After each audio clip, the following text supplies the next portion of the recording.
photographer, explorer, globetrotter, public speaker, communication specialist, and brand guru, Kaundiya Sinha is a multiple award-winning journalist and one of India's most respected and followed names in the world of reportage. He was the UK and Europe editor of the Times of India, based out of London from 2011 to 2015.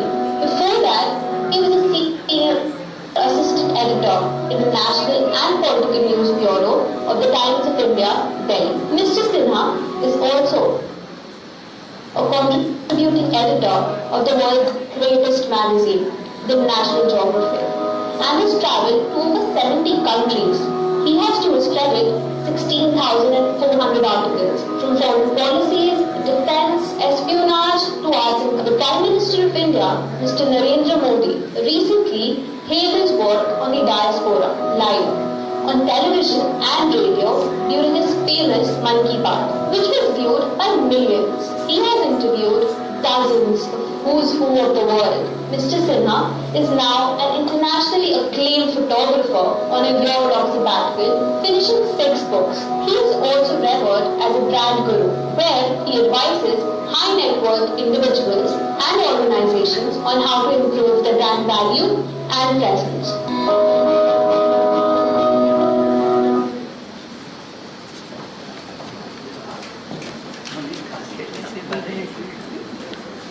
Scintillating stars shining clear right at Central International New Town. On this note, let us begin the program. We move on with the formal inauguration of the event. For this, I would request the honored guests to please step forward and water the plant escorted by the Honorable Vice Chancellor, Sister Nivedita University, the Honorable Director, Techno International New Town, Global Affairs and International Relations Director. Sir, ma'am, you could please step forward and water the plants to formally inaugurate the occasion. This is a small initiative to reduce the carbon footprint and inculcate an awareness to conserve nature in our schools. Very good.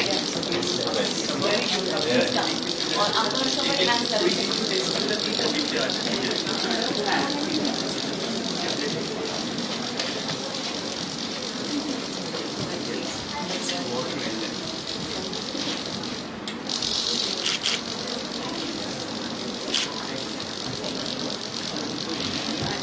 May I now request the eminent guests to offer floral tribute to the legendary woman, Sister Nivedita.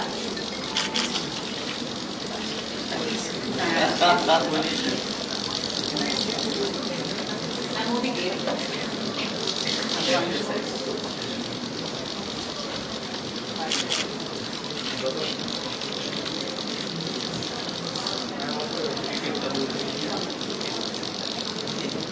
Sister Nivedita remains one of the most influential female figures of modern India. Her approach to nation building was to awaken a nationalistic consciousness in all areas of national life: education, literature, science, history, art, and folk culture. For her, progressing and conserving were not at odds. She could take India on the path of development while preserving its traditional beauty. This is a mark of respect to this woman who was indeed much ahead of her time, Sister Nivedita.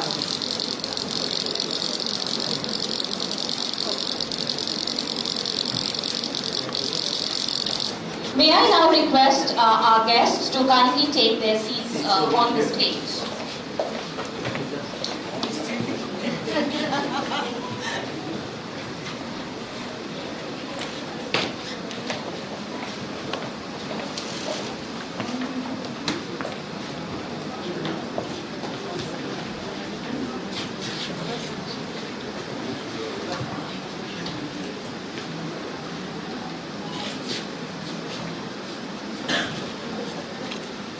I would will now request the Honorable Director of Techno International Newtown, Dr. R.T. Goswami, to kindly deliver the welcome address.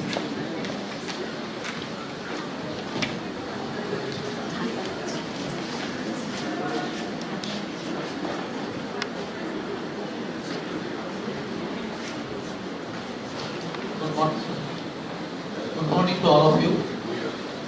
Distinguished guest on the dais, Acting US Consul General, Ms. Rita Bhimani, Mr. Kauntir Sinha, and Dr. Shuklata Sen, and Ms. Samusi Sen, and other distinguished members of the dais, respected Vice Chancellor, Sister Nivedita University, and all my colleagues at Techno International Newtown.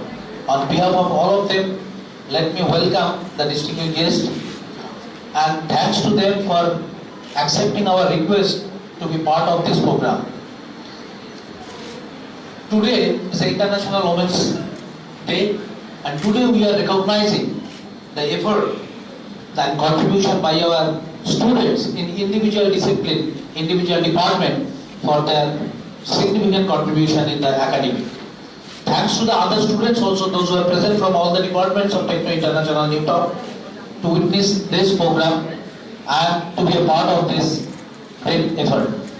Thanks to Dr. Shumali Pai for initiating this International Women's Day celebration. And I could remember this is the fourth year we are doing, fourth year or fifth year we are doing every year the same thing. I request all the students, those who are not in the part, but definitely they are part of their academic journey and do better. Once again, I welcome all of you in this program and for this beautiful day. And thanks to the Sister Nivedita University officials and everyone for accommodating our request to host this program in this auditorium. Thank you.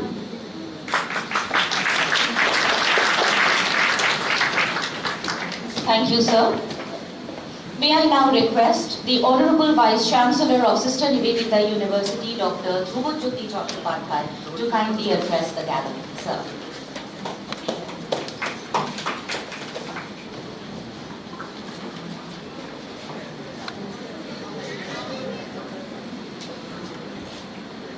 Very good morning to everybody.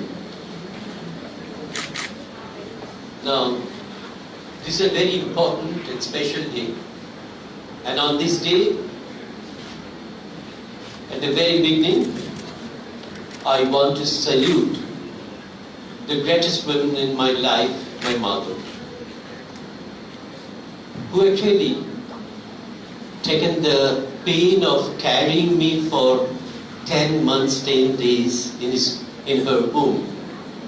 And all different types of my kicks and fists, feeling that, and then coming back and giving me the opportunity to see the light of the earth. So, pranam to my mom. We generally observe this International Women's Day on 8th of March. But definitely, at least to me, every day the women are playing very important role in our life in different forms. We have with us very important personalities on the days who established themselves as a pioneer in doing things for which we also are very proud. And the odd man out, he's here because to us, at the present day, one of the most strong writer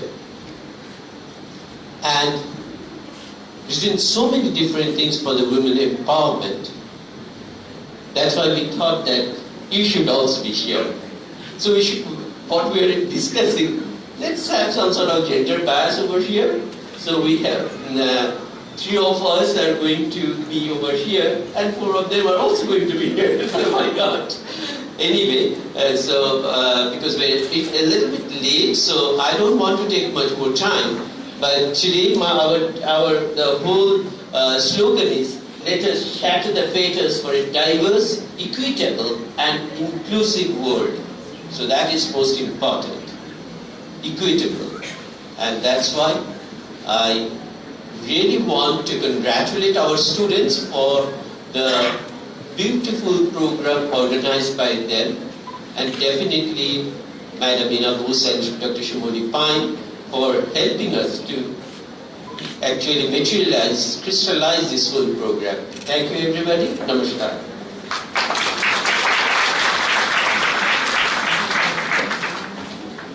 Thank you so much, sir.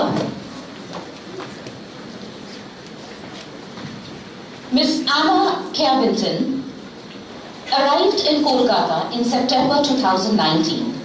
She came out of Washington, D.C., where she served as a post management officer for 7 countries in the East Asian and Pacific Bureau.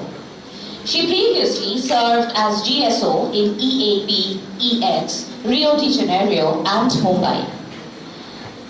Anna has an MBA in International Business and experience in teaching undergraduate business administration.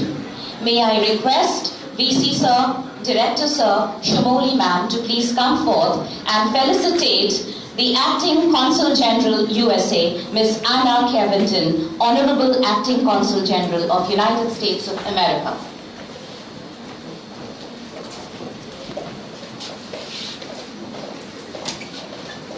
Ma'am, it is indeed an honor for us to have you here amidst us today.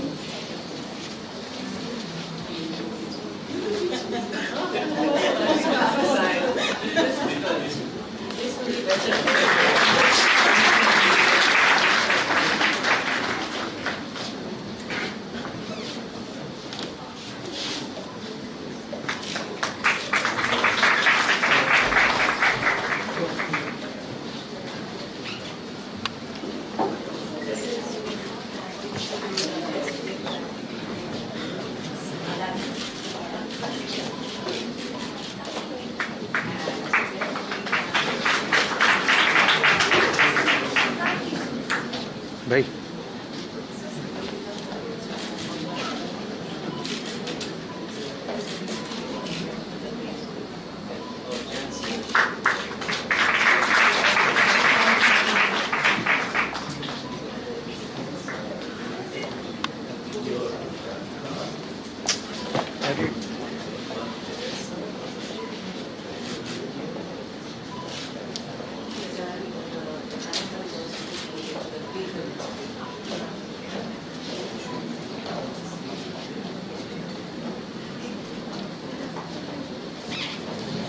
Ma'am, if you could say a few words on the occasion.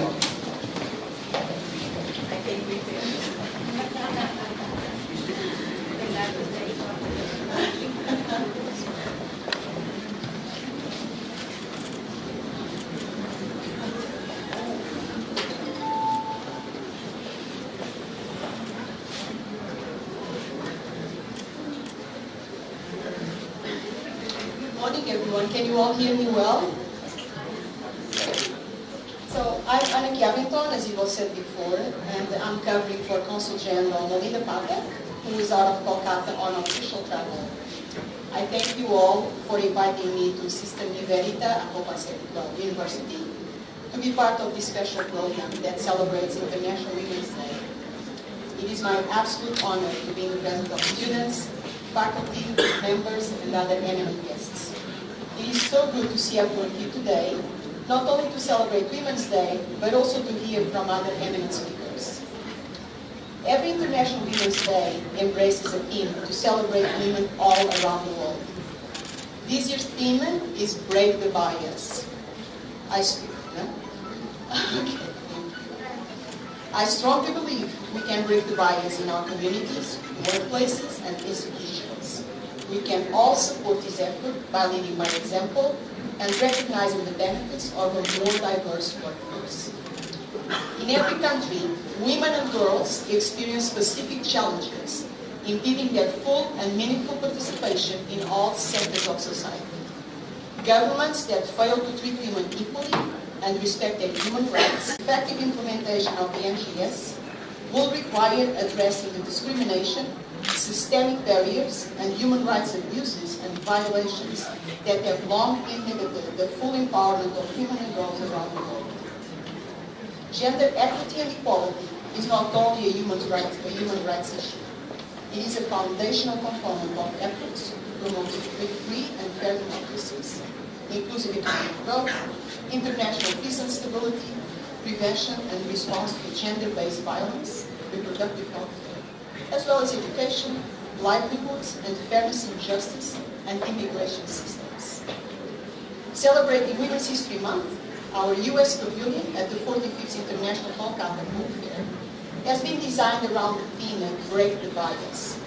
The goal is to reach and engage new youth audiences on important conversations around gender equality, inclusion, and progress. We have a host of interesting engagements lined up. If you have not been there, check out our social media pages, and I hope you will continue to engage with us through the end of the year. The United States and India partner on a range of programs and joint initiatives to strengthen women's economic and political participation, and to prevent and respond to gender-based violence.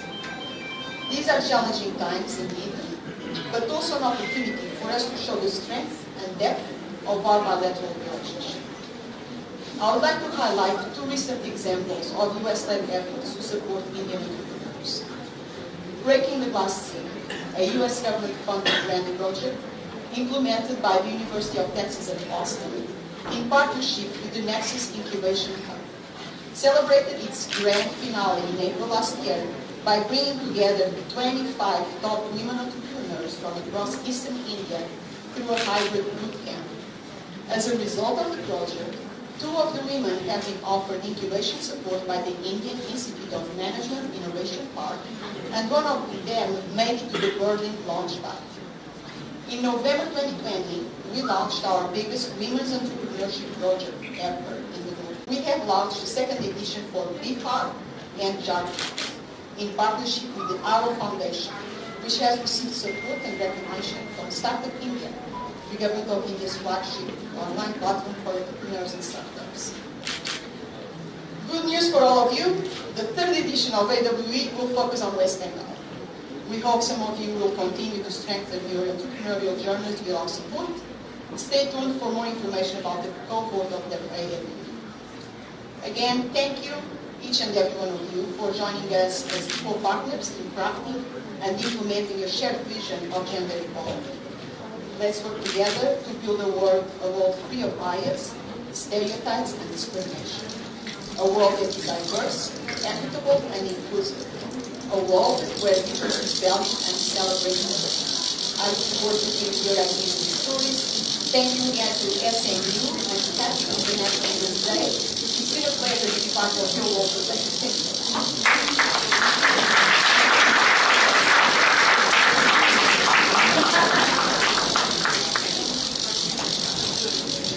Thank you so much, ma'am.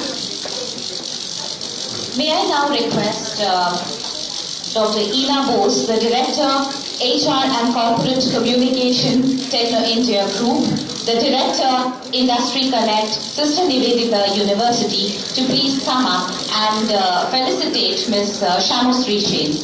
Madam Ina Bose.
Can I have Dr. Umar Gamuli and Dr. Shumoni Pine on stage to felicitate Dr. Shujata Sheikh?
Dr. Shanjukta and Professor Taposhi, please stay back and for the felicitation of Mr. Ponteo Senha.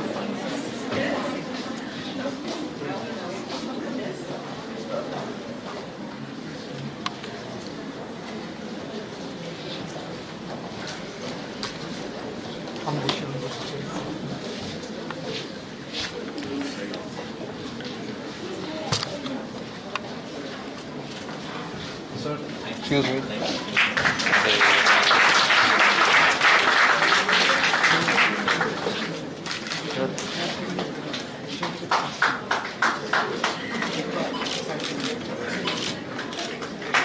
क्या बोल रहे हो? आगे लेके जाता हूँ। नहीं sir, यहीं पर रखने बोले।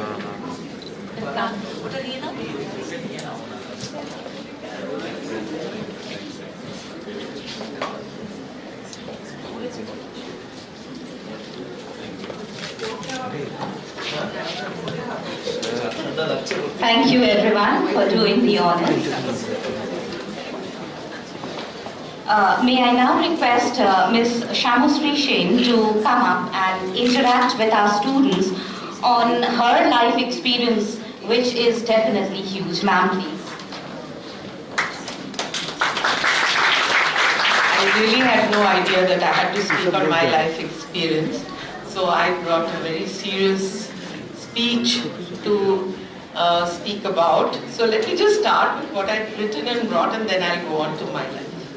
My life is very funny. Anyway, International Women's Day is being celebrated across the world today, the 8th of March, except for those politically disturbed parts of the world where all the men and women and children are suffering. So let's give a thought to those people too. This day is usually marked as a global celebration of the social, economic, cultural and political achievements of women, as if this is the only day that we have achievements. All the ladies present in this auditorium, including the elders and the students, every day is our day, but then the men have been very, very graceful, and they have earmarked one day that we can actually go around sending WhatsApps to each other about Happy Women's Day. The other days you can be as sad as you want. Okay, so the earliest version of the International Women's Day began way back in 1908 when 15,000 women took part in a march in New York City calling for shorter working hours, better pay and the vote, the right to vote. A year later, the Socialist Party of America marked the anniversary of the march by declaring it as the first National Women's Day. So far it was national. At that time it was only an American celebration, but in 1910 a lady called Clara Zetkin addressed the Conference of Working Women in Copenhagen and suggested that they make the event international. There goes. The 100 women in attendance unanimously supported the idea. And in 1911, the first International Women's Day was celebrated in Austria, Denmark, Germany and Switzerland, as well as in the United States. There goes. We women don't actually stay back for too long. The minute something happens, it triggers. Well, International Women's Day remained a standalone event until 1975, when the United Nations began marking the day and organized celebrations. In 1996, UN began issuing a theme for each year's celebration, the first of which was celebrating the past, planning for the future. If the past was so bad that women were not allowed so many things, I think there's no point in celebrating that. But I think right now we can celebrate as much as we can. We have really lovely gentlemen all over, including Kondeo, who's just a friend of all the women in this world. So now we can celebrate, and then we can obviously always plan the future, and that even the young men over here and the elder men also can also keep planning for the future. Colleges and institutions across the world celebrate the International Women's Day by holding public meetings, rallies, exhibitions, workshops, seminars and themes and concepts, debates, quiz competitions and lectures. So it's quite a celebration actually all across. Expanding into the increasing focus on climate change, United Nations has decided for something which is one of the themes. The United Nations always has the right to say that, well, this is the theme for the year, and their theme, and I'm going to skip quite a bit of my speech because I would rather chat with you all than read this boring, so many pages of boredom. So there, the United Nations theme, which has been declared for 2022 for all women, is gender equality today for a sustainable tomorrow. Why that? In the meantime, International Women's Day official website says something else, which I'm going to come to. But why is this so important? 70% of 1.3 billion people living in conditions of poverty are women. In urban areas, 40% of the poorest households are headed by women. Women predominate in the world's food production, 50 to 80%, yet they own less than 10% of the land. 80% of the displaced by climate-related disasters and changes around the world are women and children. Let's celebrate about the women in the world. Climate change may lead to more gender-based violence, increase in child marriages, and worsening of sexual and reproductive health. And that is why this theme is Gender Equality Today for a Sustainable Tomorrow.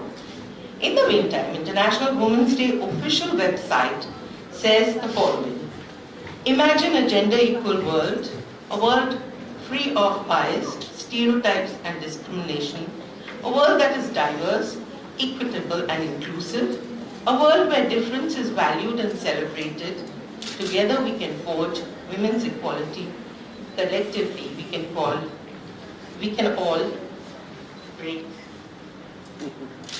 the bias. So let's, ladies, break the bias. And also work hard so that we have a sustainable tomorrow. It's always the responsibility of the women to do everything in this world.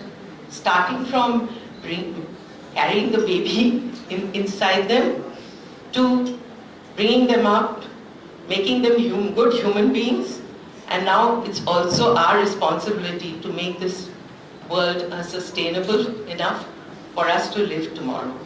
So you have a very huge responsibility on your shoulders. The young men, please learn to support these responsibilities with your sisters and your future girlfriends, wives, whoever comes into your lives, and all your relatives, mothers, etc. I would say that India was never, when the first person who spoke said that Indian women had a lot of problems. No, they did not. Right away in the past, we had Gargi, Moitreyi, and very, very learned women who used to read all the scriptures, who used to have a say in the world. But gradually, somehow we went regressive. Today we are not. I'm very happy to see that so many young women are here in this university. I feel very lonely in certain places where I work, not in the women organizations, because there are no men, but in Rotary. Rotary allowed women to join this organization, August organization, which is a service organization, only as late as 1989, whereas the organization began working in 1905. However, it took a long time for them to realize that women are also human beings and they also can serve. But not able to achieve, it's only our fault. Because you have to, if you want something and really want it very badly, I'm sure you'll find the means to get it. And it has to be a good thing that you want. I just wanted to serve, and I just wanted to prove to about 4,000 human beings that even a woman can lead an organization. So carry on like that. And today I'm very happy to say that we women have gone so far that the Rotary International Board now, which is made up of 19 people, has 11 women. And the first woman to become a Rotary International President is all ready to take her seat from 1st July 2022. Her name is Jennifer Jones. She's from Canada. I was her aide, and I'm a very dear friend of hers. And I'm extremely excited to see how the women being right on top are going to bring about changes. But I cannot forget that Rotary International, which has sustained me for so long, has now taken on the DEI, which Professor Sir was also talking about, diversity, equity, and inclusion. So Rotary believes completely in that now.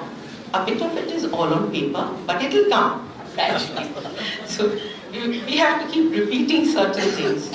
So don't feel afraid and all kinds of, martial arts, so that they can, take care of, if somebody is getting smart with you, you can give that person back. But it's not about just fighting with people. It's about being a little brainy, being very, passionate about whatever you want to be. On International Women's Day, I would like to, though that word is very cliched, but still, since it is that day and since we are all gathered here for that particular reason, I would like to wish each and every woman and girl here in the hall that stay safe, stay good, and be very successful in your life. Don't fritter away your time, because suddenly you realize that you've just wasted your time. There's no time to waste. Life is very, very fast moving. And to all the gentlemen, thank you for listening to me. Thanks a lot.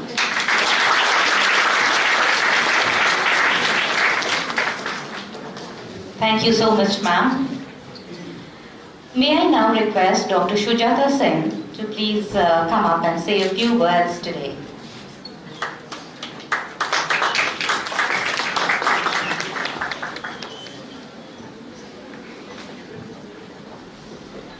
Happy International Women's Day to all of you.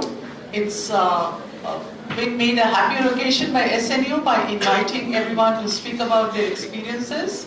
My respects to the chairperson on the dais and all the other panelists who have experiences which we are very proud of. The Vice Chancellor, all leaders and all people in SNU and the students. So I'm going to just speak about a few of my experiences, and I'm going to make it random thoughts, so that I can have a heart-to-heart talk with you. So it's for all of you. It's not anything strategic, or not anything which is very policy making or whatever. It's about just simple experiences that I have seen and I have had and I've seen in other women and other people. And especially talking about leadership and what it means being a leader.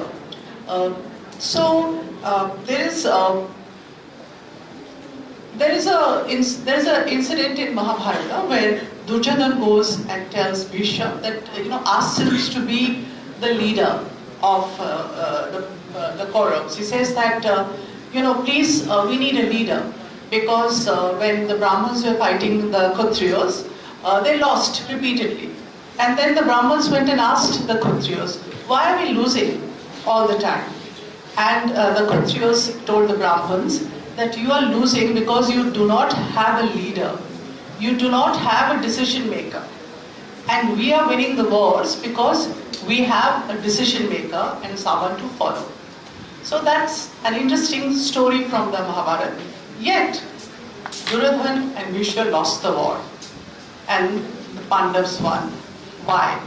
So that's something to think about, because the Mahabharata is so nuanced and has a lesson in leadership and many other life's experiences.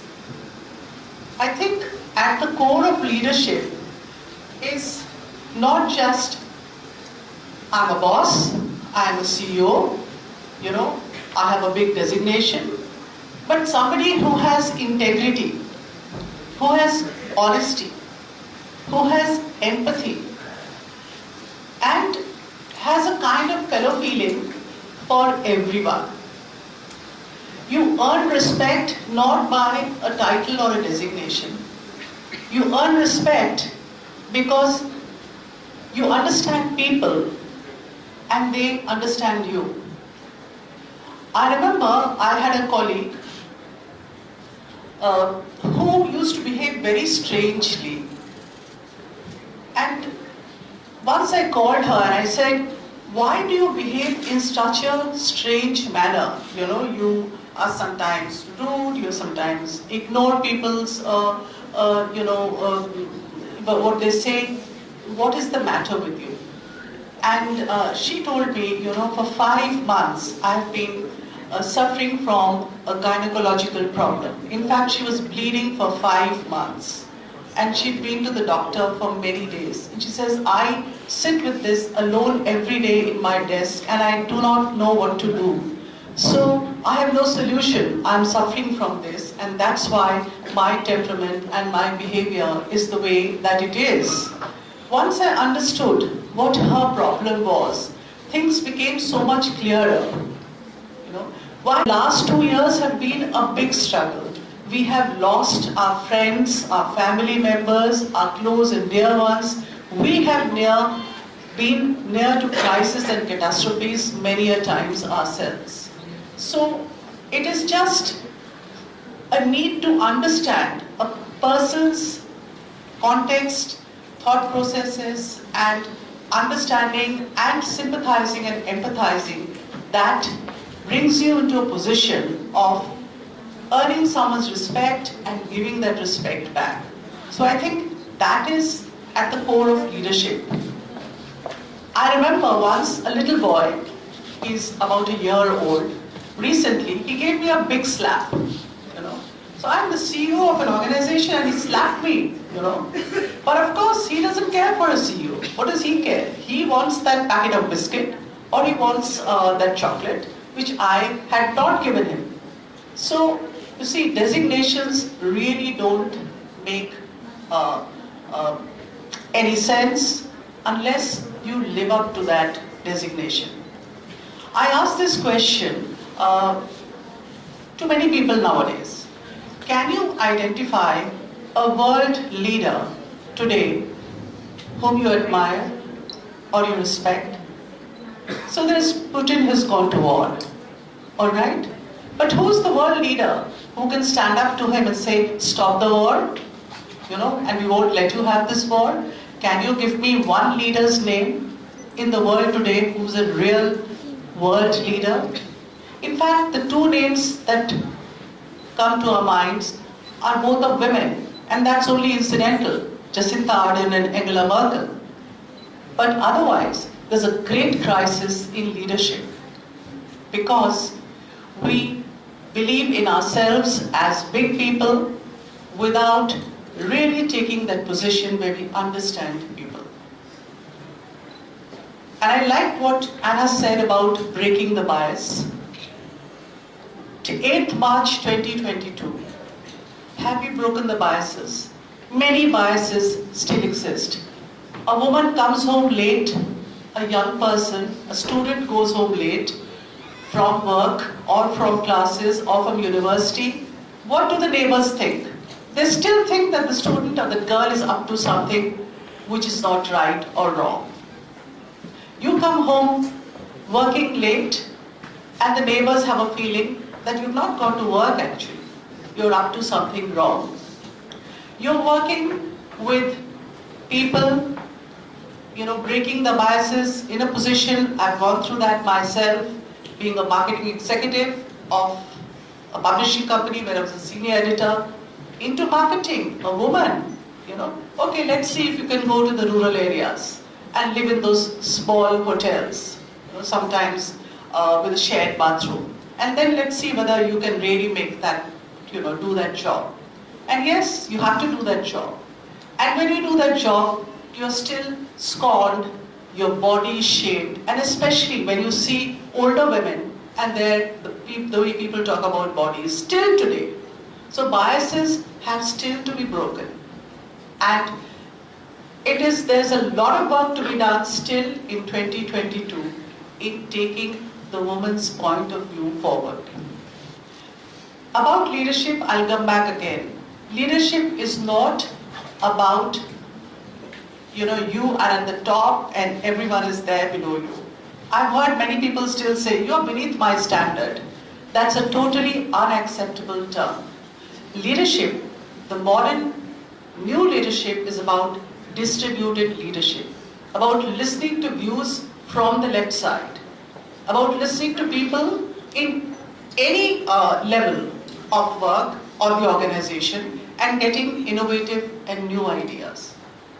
Let me tell you about 3 women who would never be known or counted as leaders, but in my eyes, they're leaders. I'll change the name. They're real women. So there is a young girl who's working in a medical department now, managing that medical service. And she has never had a father.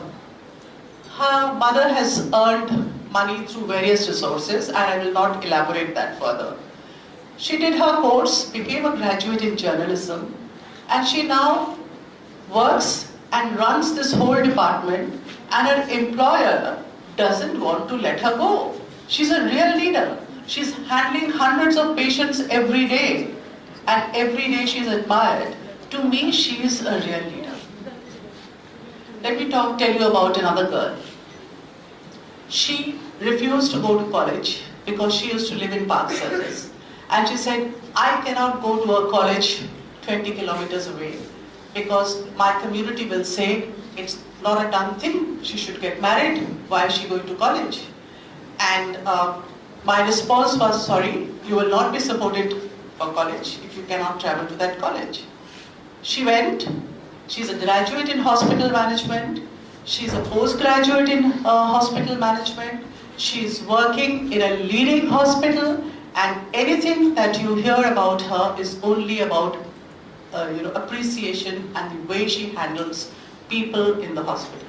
So there you have a leader coming from a context where there was no chance and no opportunity, where the community was pulling her down. But there you have her. Then you have another person, I'll mention another girl, who during the pandemic, she's studying psychology. in a college. During the pandemic, she learned how to run an isolation ward because we ran an isolation ward. She took her training from the doctors and the nurses, and she managed that isolation ward with another girl single-handedly, 40 patients. And not only that, when Amphan happened and Yash happened, she went to the most difficult places in Sundarbans.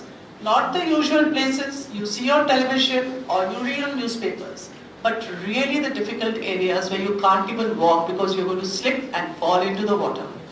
And she distributed hundreds of relief packets for us. So she's a real leader for me. So leadership is all about distributed leadership. It's not about designations or big positions or being a boss. It's a supportive role. It's about understanding people. It's ultimately about you and me. Thank you so much.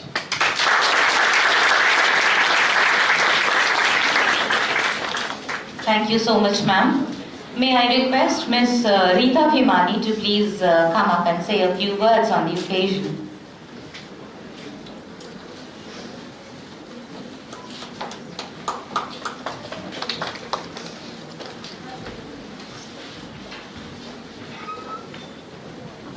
Thank you so much, Sister Nivedita University, for doing this wonderful International Women's Day celebration. You were the first off the bat, and I accepted with alacrity, partly because my friend Ina Bose has been a long-time friend, and when she requested, of course, I could not say no. So, you know, we go back a long time in public relations. And then Dr. Shumoli Pine interacted with me for a long time, and today I'm here because of that. Thank you, Vice Chancellor. Thank you, students, for being here. And everyone here on this panel is a good friend from a long time ago, and I met only recently. But what is wonderful is that she has already taken to Kolkata, loves it, has already explored parts of Kolkata, and I think we're going to get her counsel some more. She has, very interestingly, a diplomat husband who stays back at home, and he helps her. Does he help with the housework? Everything. That is wonderful. That's what we like to hear on Women's Day, when men come forward and they support their wives. I think that's needs an applause from all of us. Thank you, Anna, for being here and being here with your husband.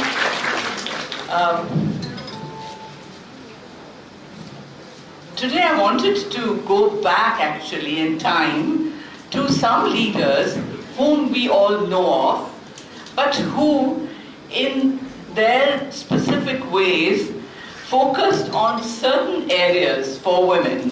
We all know of Raja Ram Mohan Roy. I am, of course, from the Brahmo Samaj, and I have also done a whole documentary on Raja Ram Mohan Roy. But much more than that, I think all of us have gained a lot, not just from the fact that he abolished sati. That was quite another thing in his time.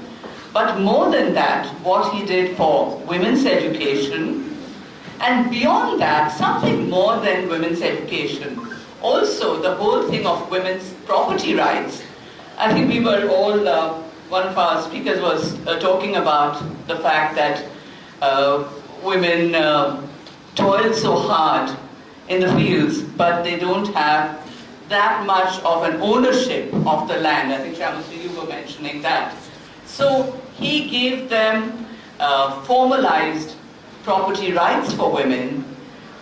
And one more thing, of course, was the whole idea of widow remarriage, because what would happen to all these young girls who's, who had lost their older, much older spouses, and what would they do? They'd be treated like dirt. But he said, no, these are the women who have to be educated. They have to come out in life and And he also saw to it, and many other leaders in his time saw to it, that they got married to people also of eminence. So that was his contribution. Everyone knows lots about all these leaders, but I just wanted to pinpoint these couple of things on property and on widow remarriage. Then, of course, we had Ishwar Chandra Vidyasagar, and everybody, of course, knows his contribution. But one of the things that I wanted to highlight was his Nari Shiksha Bhandar, and that was so unique in his time. It was a door-to-door campaign where he would actually go from door to door and ask people in the families to allow their daughters to be enrolled in schools. I think this was quite a very, very brave and a very far-seeing gesture from him, and something that resonated for a long time. Then there was B.R. Ambedkar. Again, a lot of you know a lot about him. But again, to pick up on one point, which was different from all the others, is that he believed that women's education could not only ensure their own empowerment, but also the empowerment of others, which is something that we're all talking about. It's each one teach one, each one empower more, all of us becoming mentors, and so on. But one specific thing he emphasized on, which was on secular education for social emancipation and freedom. Something that we can still continue to debate on today and to focus on today. There were two others whom you might know a little less about. That was Jyotirao Phule. He and his wife Savitribai Phule. They were from Western India, and particularly in Pune. And what they did was, they achieved education for the marginalized section of women. So their movement was very, very strong. We don't talk about it enough, but I think we should bring it to the fore on something like a Women's Day platform. And then when we turn our gaze to the south, we find Periyar E.V. Ramaswamy, who actively campaigned for women's education, but there was something else that was interesting about him, because he wanted education for women to be holistic, with an inclusion of physical activity, so that women could develop physical strength as well as mental acuity. So when you talk about the fact that Rotary has been encouraging women to learn karate, I think this is again a continuation of what Periyar Ramaswamy thought of in those days, and we are continuing to do now. But I'm glad Rotary definitely has changed its stance, and it's including women in such a big way. I know I myself joined Rotary in 89-90 when they first opened their doors. But after that, I saw people like Shyamashri Sen and others just forge ahead, become Rotary governors, struggle against a lot of jealous men who maybe didn't want women to get to that level, and now you say that there's going to be an RI president. I think that's incredible. So it's breaking the glass ceiling and much more. But on a personal level, I'd also like to talk about the fact of my great-great-grandmother, Hemlata Sarkar. Very interestingly, she was born in the same year, around the same year as Sister Nivedita. And she founded something called the Maharani Girls' School in 1908. What happened was, she found that her own daughter and various others from very, very good families, they lived in Darjeeling, they weren't allowed into the more elite schools by the British. So she said, well, if they're not going to be allowed, why don't I make my own school? So she went around and she asked a couple of the Maharanis there, Maharani of Mayurbhanj and of Kuch Bihar and of Burdwan, that could they contribute a little bit so that she could actually set up the school. And they all came forward and did, which is why she called it the Maharani Girls' School. And she single-handedly grew that school. I went to see it a couple of years ago and was given the most wonderful reception by them because they couldn't believe that a great-granddaughter had actually come, and I did a big article on it. But what was important about the whole thing is that when I went back there, I found that that school is still running 124 years later with 450 students. So I think that is something that there's that continuity. Yes, thank you. It's really wonderful to know that. So I really feel that whatever one has done today, whatever I'm supposed to have achieved, so to say today, is because of these very strong women in my family who didn't have to rush and burn bras or be very militant or carry flags to say that they wanted to gain their power. They actually did it out of the way they showed through their talent and the activity. For instance, after my great-great-grandmother came my grandmother. Grandmother turned out to be another great author in her time and also a social worker. So we could also gain a lot from her to see that she was part of what they called a blue stocking group in those days, which was an intellectual group, the Four Arts Club, where they grew all the arts, which is music and art and literature and dance, all of it they tried to encourage. There were 3 men in the group and she was the only woman. So that's another thing that we were quite proud of. Then came my mother. She was, again, an author. She was a poet, an author, and a detective story writer, by the way. And she wrote in both languages, both in English and Bangla. And she wrote her 15 short stories which were published in Illustrated Weekly. She herself said, I'm going to translate these in Bengali because nobody else can write with equal felicity in both languages. And she did that. And she brought out this book called Panchadoshi, which is another name for Durga. So, you know, the women were always doing things, working. I saw that she went and got a whole lot of law books and she became a first-class magistrate. I said, how does that match with an author? She said, you know, you have to do all these things to be able to get on in life. So it was by example and precept that all of us came to understand that you can do so many things. And one of the things also that I got from them was not going to the kitchen. My grandmother didn't, my mother didn't, and neither did I. Because they were so busy with so many other things. So I said, okay, I'm also not. And now, why I justify it is because I say that my maid and my cook has the expertise, which I don't. And I let her grow because of that, and she's so very happy. She comes to me and she says, Didi, I wish I knew how to run that computer. I said, no, you don't.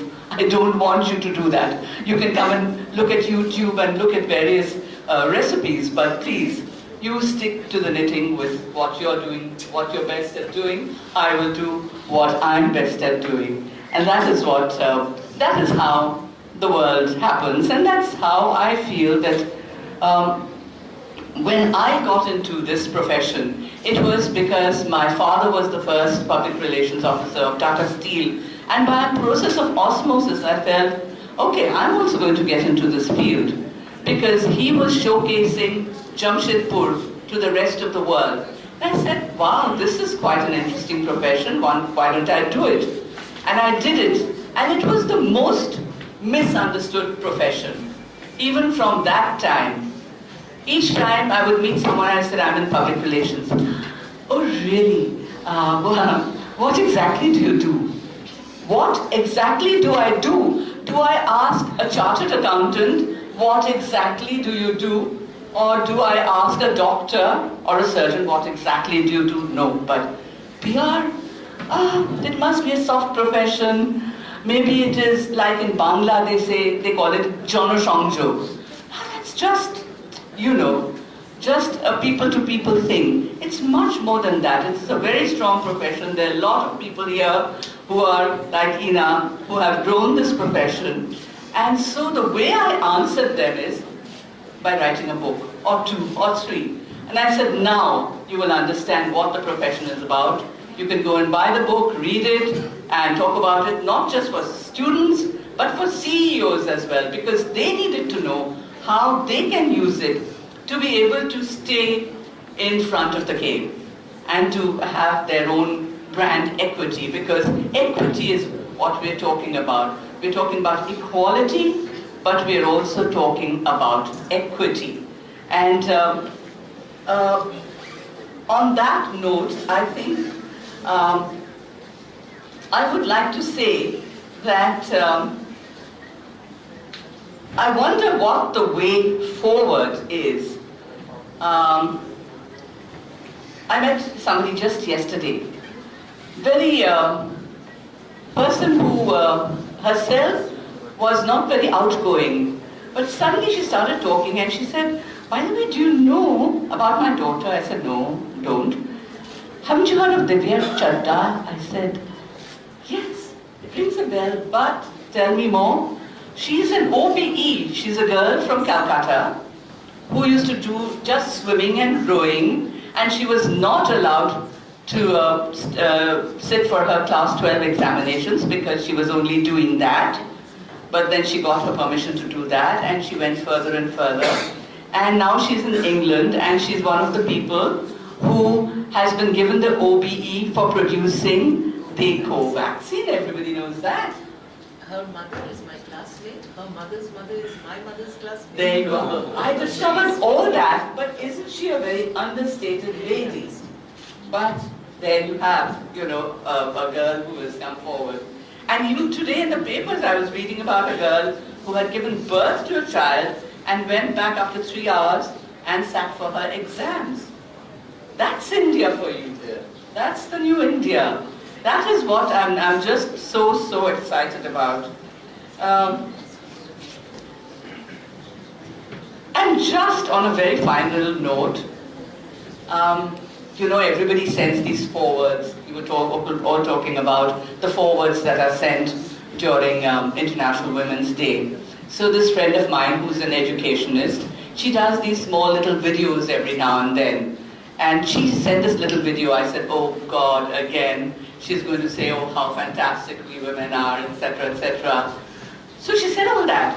She said, women have achieved so much. They've gone to places where we normally thought women would never go, whether they're engineers, whether they're in the army, whether they are admirals in the navy, everything. We're so proud of them. I said, okay, let's wait for the punchline. The punchline came. She said, and all this was in Bangla, it sounds so much better in Bangla. So she said, just imagine a situation where you've invited a few people and the lady is sitting there and she's worried about finances, not about alu potul at home, the finances of that, but the finances of the country. Where is it going? She's one of those big leaders. Her husband has gone into the kitchen. He's sweating it away. He's just making luchi and pulkopi aloo, chechki, and serving it to all the guests and asking them, will you have one more, and will you have one more and more? So she says, I wonder if this is what the future holds for us. Could there be more of a gender parity? Could we see more of that happening with men? I know we keep saying that, but perhaps I think we need more role reversal, more empathy, less of hogging the limelight for themselves, less of envy for women's positions, And for women, I would like to say just this to you. Please stay close to the truth, to your passion, and to your commitment. Thank you so much.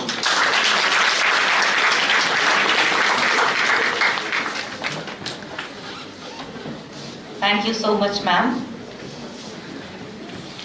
May I request Sir Mr. Kondeo Sen to please come and say a few words.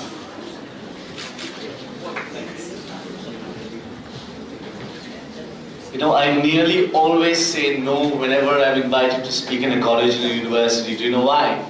Because I am a very, very bad example to follow. I never attended a single lecture in my time. So the fact that you have to suffer listening to me, I truly apologize. You have to notice something today. Did you see all the women speaking today? It's incredible to hear them, but did you see the fact all of them were prepared? They all had it clear that what they wanted to say. I had no clue what I wanted to say before I got on stage. So there you are. We can never match them, right? They're always prepared. They're always ready to take on the world. And that is what I want to salute today. The fact that we're talking today about inclusivity and equality, that is shameful in itself. We're in the 21st century, we shouldn't even be talking about it. It's a given that a man and a woman has to be equal. The fact that we're talking about it today is, I think, shameful enough. You know, I was raised by a very powerful woman. My mother, always thought that I was going to run away because I started running away from the age of 3. The first things that I learned when I started to talk, and my mother tells me, is that I was sitting on a swing and I kept repeating something which said, the long-tailed bird flew away into the forest. And she realized that day that I was never going to stay in a single place, and I never have. In class 10, I was part of one of the best schools in this city. Nobody, I think, has ever been kicked out of there. I was. They told me I have no future at all. All right. My father thought I was the black sheep of the family, but my mother never gave up. My mother went to every school possible. Nobody took me. All right. Finally, a school took me called Assembly of God Church. And the person who took me was a woman. That was the day I learned the idea on how to take a chance on someone. Then I went to Delhi for college. I had a 70%. In Delhi, you can't even stand on a queue if you're 70%. Then I met this girl there on the queue, and we started chatting, and we became good friends. And I said, no, I'm going to get through wherever she gets through. Then I went to every college, and I got through every college. Okay? Because she became my friend. Then I made 2 more friends. Again, ended up to be women. One day we were passing, I was passing by this Benetton store. I had never, till first year college, didn't ever get denim or a corduroy trouser to wear. I don't think we could afford it.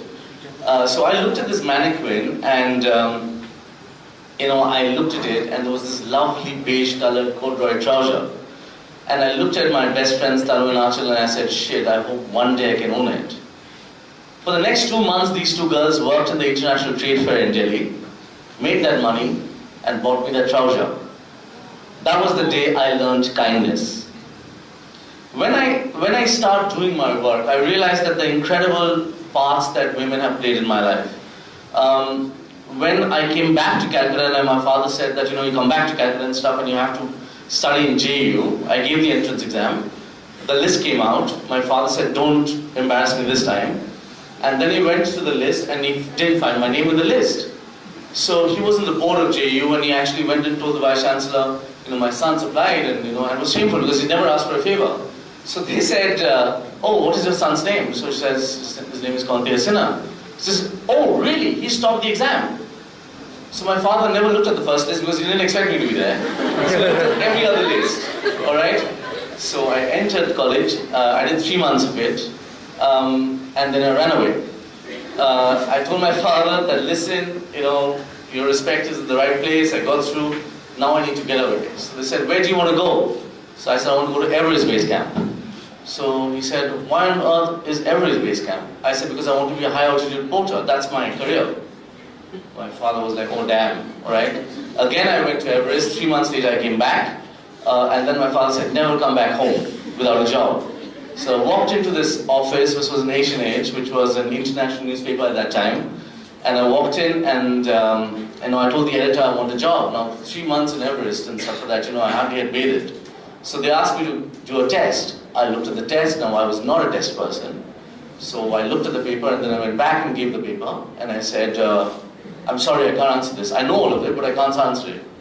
So then she looked at me and she said, how on earth are you going to get a job? So I looked at her and said, trust me, I'm very bright. Alright? She took a chance. She was also a woman. Alright? When the war in Ukraine started, and then I became the editor of the Times of India, I got 8 promotions in a single day, and I went off to Delhi. And now you see the Ukraine war happening. It started in 2014 when Ukraine was going to join the European Union as part of the European Summit, the East European Summit. And I was the only Asian journalist who was actually there in Lithuania to cover it. And that's when the whole problem started. Ukraine decided to not join Europe, Russia flexed its muscles, and all of that happened. When I was there, I was passing through this, and I was doing this series of stories on Lithuania and Ukraine. And I was passing through this village, and there one of the mayors of this small town wanted to host me as a chief guest in this incredible library. And when I walked in and stuff like that, it was this unbelievable structure with books. And suddenly this woman came and told me, there's this lady who's looking for you. And it was a 90-year-old woman who had these 3 or 4 cartons of something. Small town, heard that Indian journalist is going to pass by here and he's going to be honored for what he's doing. And she barged into the library, 90 years old, firm handshake, and she looked at me and she said, are you the Indian journalist? So I said, yes. So she said, who's Tagore? And I'm like, sorry, who? She says, who's Tagore? So I realized I was talking about Rabindranath Tagore. So I said, he's a poet. And then she opened those cartons and stuff, and she opened all of those files in front of me. And it had handwritten notes of Gitanjali 1, 2, 3, 4, 5. Her husband for 40 years translated Gitanjali in Lithuanian without his wife even knowing about it, because he wasn't sure if the wife was a Russian spy. So every night he actually translated and said, this is what is going to actually transform humanity from darkness to light. When the husband passed away, the wife, I was actually going through his stuff and found these cartons of Gitanjali and realized it was somebody called Tagore. I think she wanted to find out if it was a woman or not. But the thing is this, that is when I did that story, and I called it 6262. It was my first ever show, the Lithuanian ambassador, and I was also interviewing the Lithuanian president that time. And the Lithuanian ambassador decided to actually do a show in India of that story that I did, that actually I called 6262. It was an exact distance between Chilule and Shantiniketan, of the woman that I found to Tagore. And when that story became such an incredible hit, that I decided that, that I'm going to give up writing. I'm going to tell my stories through photographs. Again, a woman changed my destiny. Very recently, I ran this program called Project Bismillah. I was going to Kashmir as a tourist, and I was walking past the lake, and I saw this incredible woman on a shikara going by. So I just looked at her and I said, can you wait for a second? Can I just take a shot of yours? And she just smiled, and she was this ethereal beauty. And I kept on photographing her and stuff, and when I ended, she didn't ask me for any money. She walked past, she rode past, and she looked at me and she said, "Hum bahut gareeb hain." And I didn't react that time, but that sound didn't leave my ears. When I came back to Calcutta, I said, I have to find that woman again. I've got to do something for Kashmir. I went looking for that woman. It was Eid. I bought a lot of stuff, and I went to that exact spot where I found her on Dal Lake. I sat there for 7 days. She didn't come. On the 8th day, when I was almost giving up hope, I again saw her coming from the other side. And I waved at her, and she was obviously not very happy because there was another man waving at her. And they were, conservative Muslim women. And I said, Didi, aapke liye kuch cheezein laaye hain. So then she was a little flustered, and I realized she was uncomfortable. Then I said, can I meet your husband and can I meet your family? And then she had that smile. And she took me back to her house and they were very, very poor. And that moment was Project Bismillah born. Project Bismillah actually took me to Kashmir 13 times that year. The project was to how do you use creative arts to mitigate negative propaganda in a place of conflict. Kashmir is not unsafe. It's as unsafe as Calcutta or Bombay or Delhi. But when you go to Kashmir, you say, is it safe enough? So in 13 times that I went and stuff like that, that project became a rage. Everybody from Calcutta to everywhere else started traveling to Kashmir, and it had actually served its purpose. Then I started something called Koi Worldwide. Koi Worldwide, Koi in Bengali means where. When COVID hit the world, everybody was looking at social media. And everybody I was looking at was only talking about confinement. They were only talking about where they wanted to go, where they had been at that time before, and where they aspired to go as soon as the entire shit is over. And that is when we decided that that travel is so important, and the importance of memories. But all I had and all we had for 2 years. I started Koi Worldwide. Koi is an experiences company that wanted to change the way people remember their life. I started with my best friend who's sitting here, Ray Kapoor, again a woman. And just now, recently, I started this project called Project, I have to tell you about this. It's called the Remembrance Project. It's kept me awake every day. It's a project that looks at people, women. Do you always wonder that why do we celebrate and remember people when they're gone? Why don't we do that when they're there, when they can see how much the world loves them? And that is when we started something called Project Remembrance. I haven't slept beyond 4 o'clock in the last 76 days. I wake up every day at 4 o'clock in the morning. For 76 days, I released 76 stories till now. Incredible women, incredible tenacity and power and grit. And we're going to do 150 in total, so 75 more days of probably sleepless nights for me. But that is what is exciting and stuff. When we talk about women and men and stuff like that, one of the things that I've learned in my life is this world is divided between bad people and good people. It's not divided between gender. I've had bad men to face, I've had bad women to face. I've had good men to face, I've had good women to face. So all of you in your lives will meet people who are either going to be nice to you or not so nice to you. And irrespective of their gender, So the point is this, that never discriminate between each other. All of you guys that I see today and stuff like that are incredibly bright. I'm sure today and tomorrow you will face people of your own gender who will probably be the greatest obstacles to your dreams. Never give in to that. Never give in to bullying. And never give in to anybody that tells you that you're not good enough.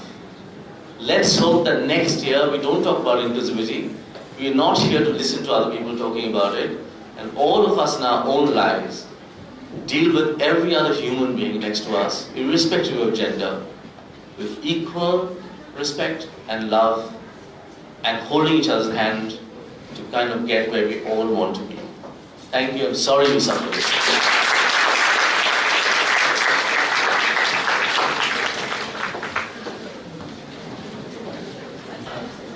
Thank you, sir. That was Mr. Kondeo Sinha speaking from his enviable oeuvre of work across the globe. Under the aegis of Techno India Group, Techno International Newtown is a promising institution with a vision of delivering quality education in the field of science, engineering and management. Today we take pride in awarding the girl students from all the streams of our institute who have scored the highest among the female students of their batch. May I request VC Sir and Director Sir to be on the stage along with the eminent guests while we felicitate the girl students. From the Department of AEIE, Amrita Mitro.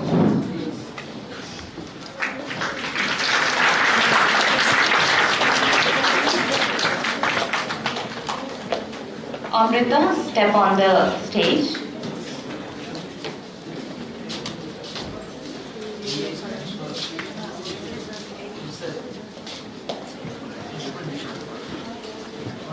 Applied Instrumentation Engineering.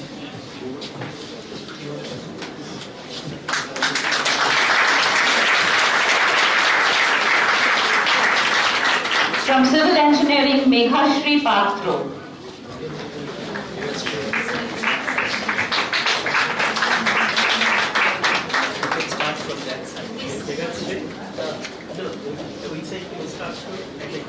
Dr. Sujata Sen, to please felicitate Meghashri.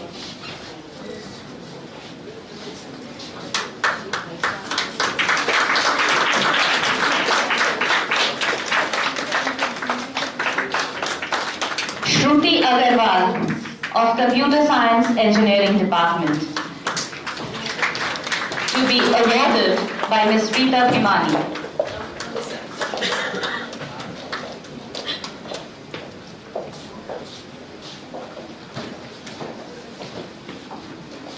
Shruti Agarwal of Computer Science Engineering Department.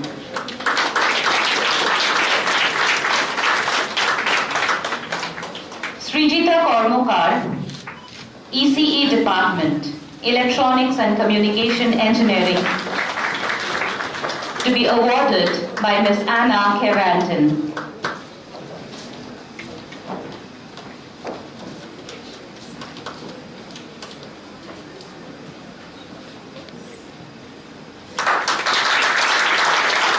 Srijoti Chatterjee of Electrical Engineering Department,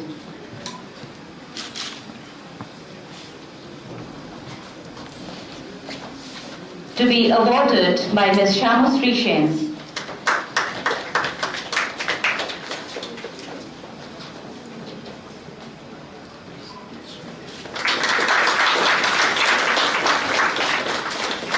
Anushmita Ray of Information Technology Department,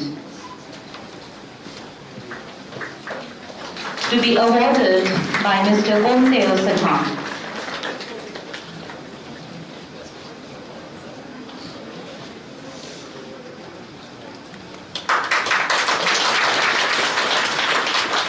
Ruby Haldar of Mechanical Engineering Department, to be awarded by the Honorable Vice Chancellor, Sister Nivedita University.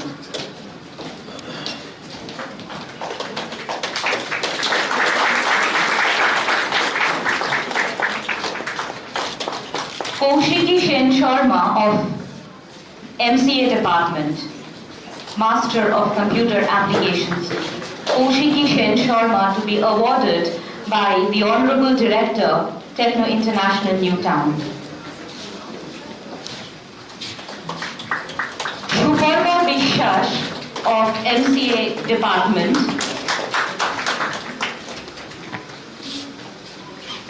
Could we have Dr. Umkur Ganguly on the stage to present the award to Shuparva Vishwash?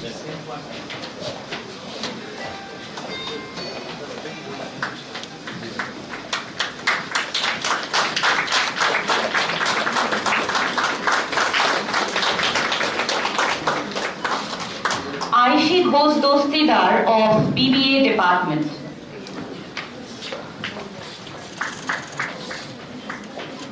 To be awarded by Dr. Shumoli Pine.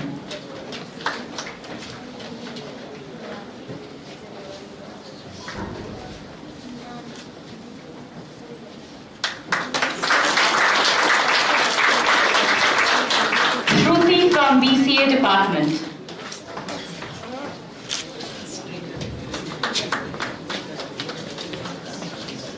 To be awarded by Ms. Ina Bose.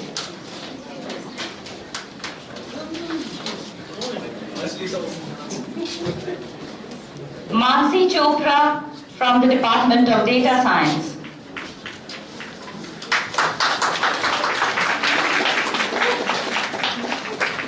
To be awarded by Ms. Ina Bose.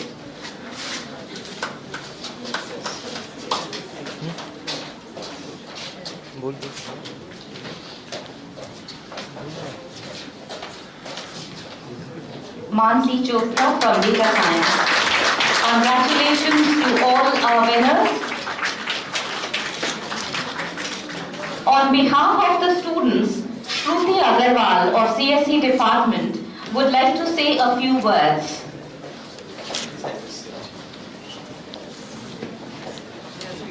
Thank you, sir, for doing the honors. Shruti Agarwal.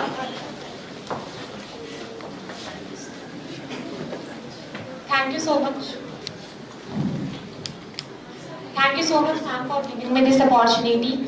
First of all, a very happy Women's Day to all these strong and beautiful ladies present here. It feels great and honored to be present on this stage and receiving this award on this occasion.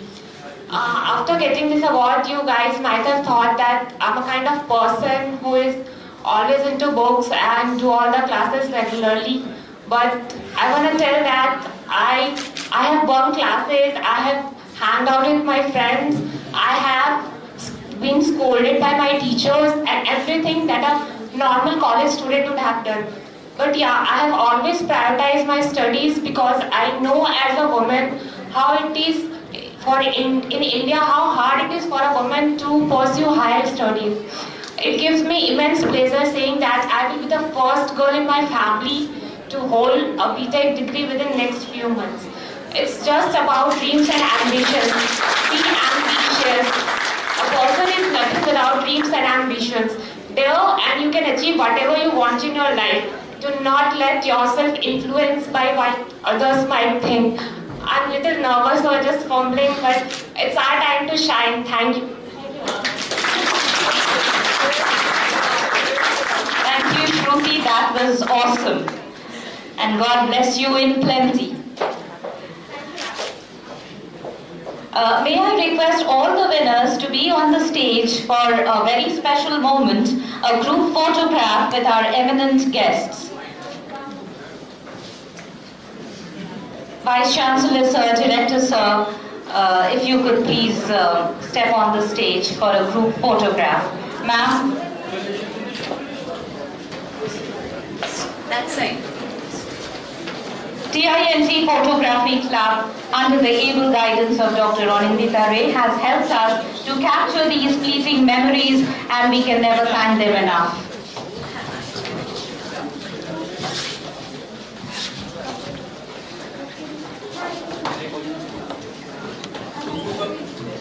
Ankur sir? On the steps, on the steps. Son of इस तरफ जाना एदिके इधर इधर इधर इधर इधर इधर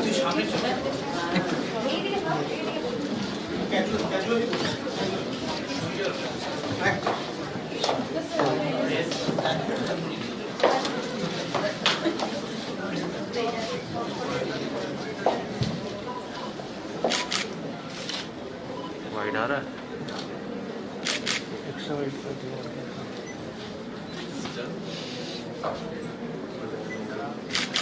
photo बंद हो गया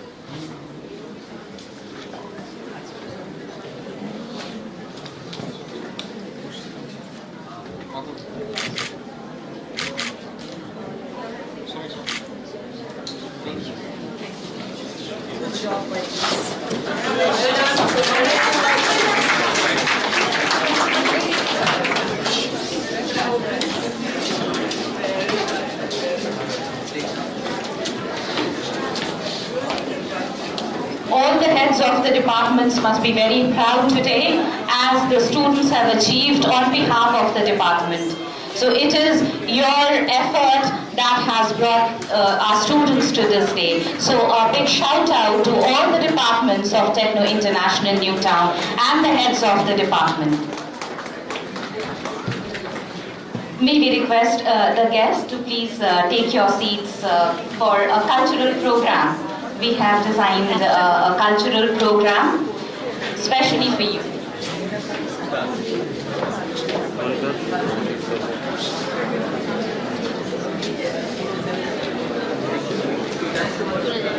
The student volunteers, please take care of the tiles because it has to be brought down. The tables and the chairs need to be removed because we are soon going to have a cultural program.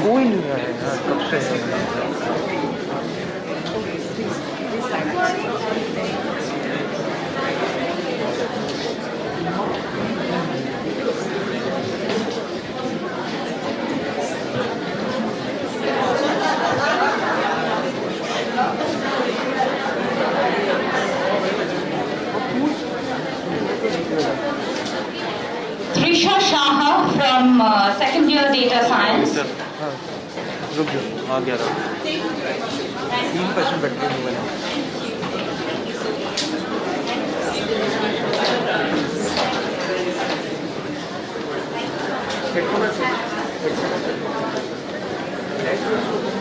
Okay, hi everyone.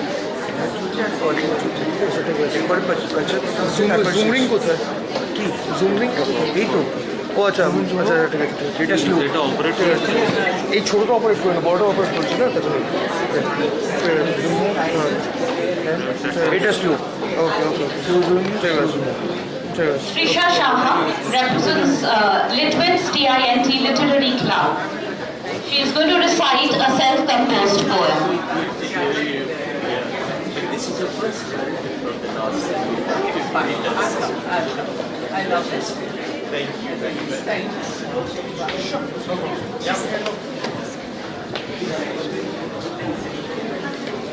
Good afternoon, everyone. I am Trisha Shaha from Data Science second year.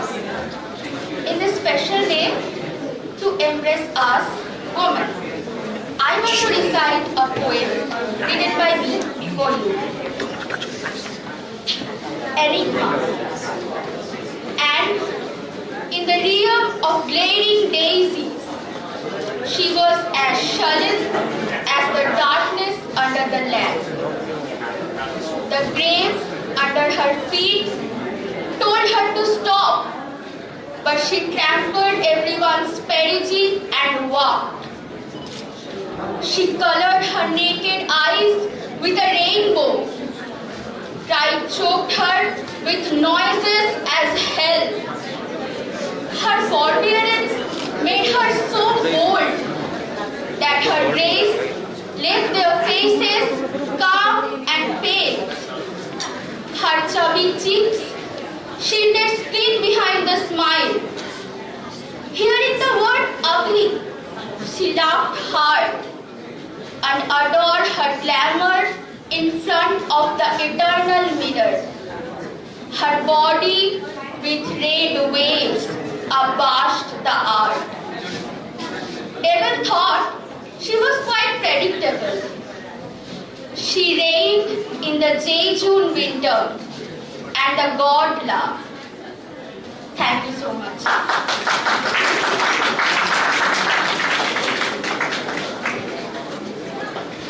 Congratulations, Trisha. That was a beautiful poem that you have written. Now we'll have a cultural program presented by the students of Greek Madhare, Club of Performing Arts, coordinated by Professor Prabir Bishash. Devadrini Haldar, EC third year, would present a song performance.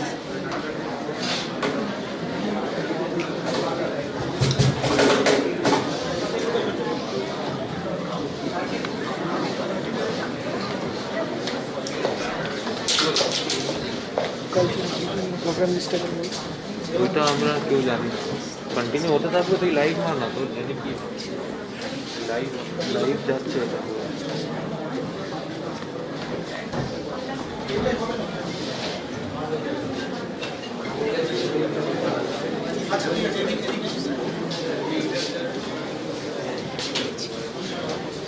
এটা একটু live যাচ্ছে এটা একটু live যাচ্ছে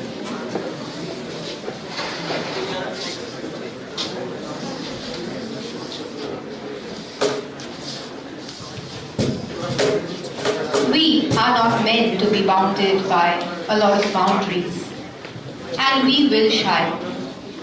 This is a song about that, about a rising woman, a ferocious woman who wants to rise and shine.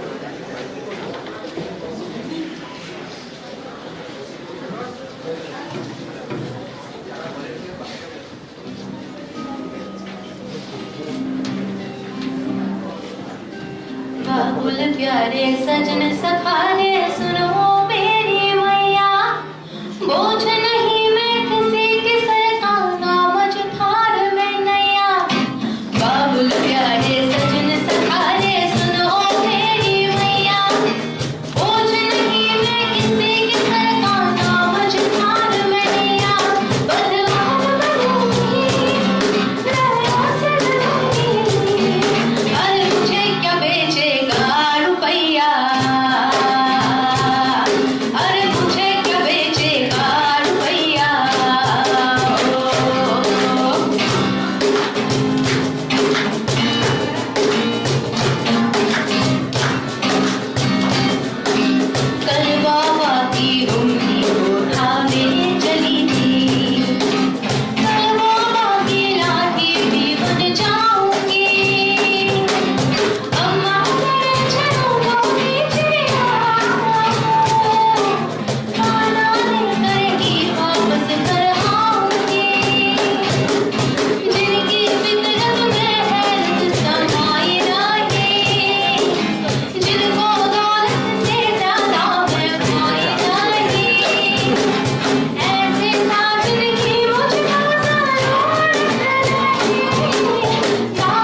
That was a wonderful rendition, Devadrini. As always, we are stupefied by your performance.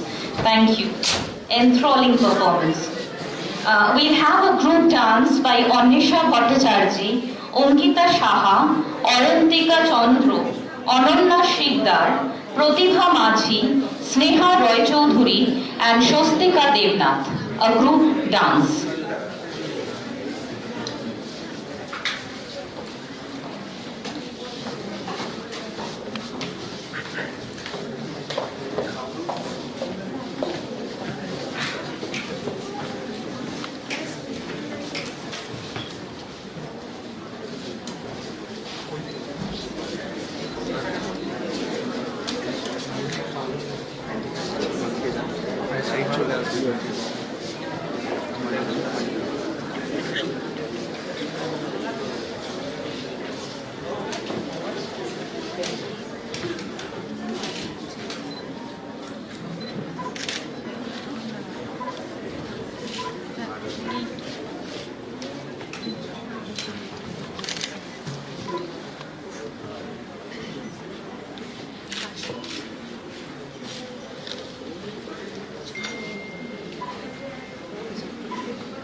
such a strong performance. Very well done, girls. May I request Dr. Shumoli Pine to please come up for a vote of thanks as she shares her experiences with us. And it is really a delight to have her in the campus, and every interaction with her makes us feel that it's beautiful to be a woman. Ma'am.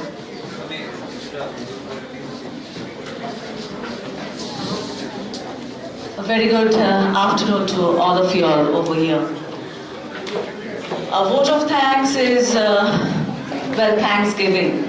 And every Thanksgiving should end with a prayer in our mind. So I sincerely pray for all my sisters, all my daughters of the entire world, who belongs to the entire world, to come back and have the light of knowledge in their life. There are many parts of the world, as we know in Afghanistan and all, the girls are not allowed to go to school. So that prayer remains that all of them comes back to school and have the power of knowledge in them. Anna, we are really happy, and you came over here as a guest and you leave as a family. You belong to us, the Techno India Group's extended family. This is your second home. Whenever you feel like, we'll be very happy that you come back to us. All the revered guests are not over here. They have left because they have got some other commitments. But I do thank them because they accepted our invitation in 1 or 2 days, and they have reciprocated us so well. We don't thank our family members every day. And as I said, that this is our family over here. We belong to the organization where 70%, or I would say 80% of us are women. And we get enough scopes to work over here with every positivity that we can think of. So special thanks goes to the Chancellor, to Vice Chancellor, to all the directors of the institutes who gives us scopes, who gives us respect in every spheres of our life. And thanks to you, our dear students, for being so patient. It has been wonderful having you here. The next time would be a better time for the world at large. With that prayer, I end today. Thank you so much.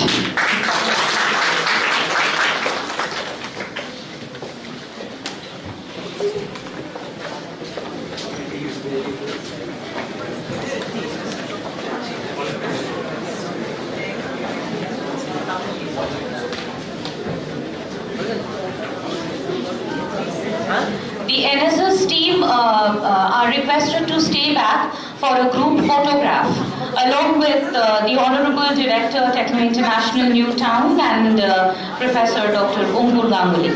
Sir, if you could please come on the dais. All the TINT toppers who have received the prize, I would request you to be on the stage for a group photograph along with the NSS unit.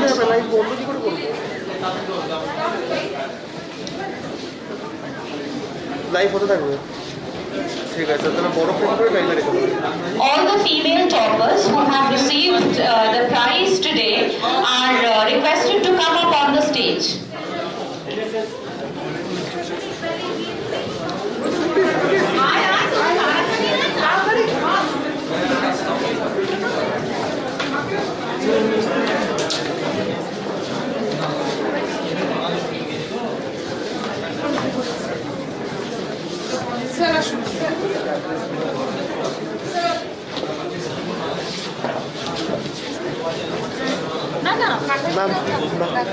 Ma'am, क्या?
Zoom of করে দিচ্ছি ফুল হয়ে গেছে। হ্যাঁ sir বলো বলো বলো বলো। লাইভ রেডি তো? কে আছিস? লাইভে কারা আছিস?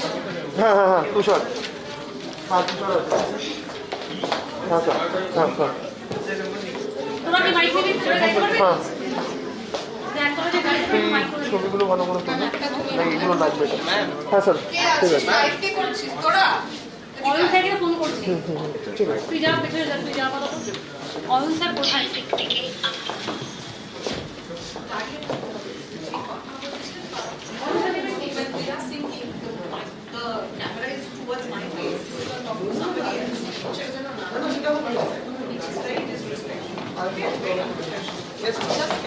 যেরকম দাঁড়িয়ে দাঁড় করেছি এরকম দাঁড়িয়ে পড়ে।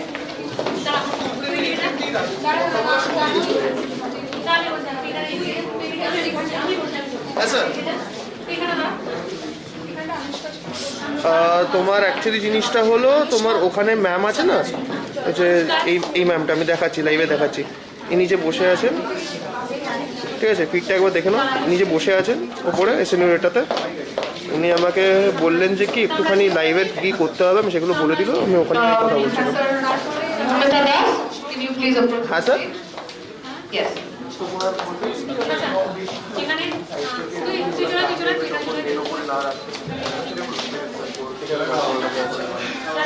তুই চলে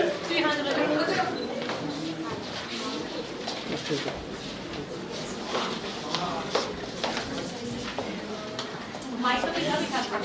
মাইকটা দিয়ে তোদের ওখানে দিয়ে দেবো একটা? এখানে দিয়ে করে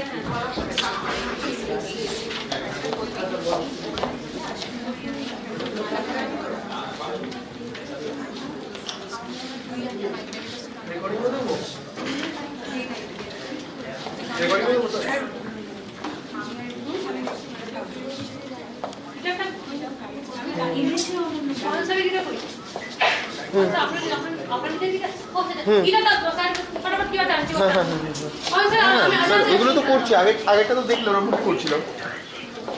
হ্যাঁ হ্যাঁ ঠিক আছে, রেকর্ড টিপে দিচ্ছি।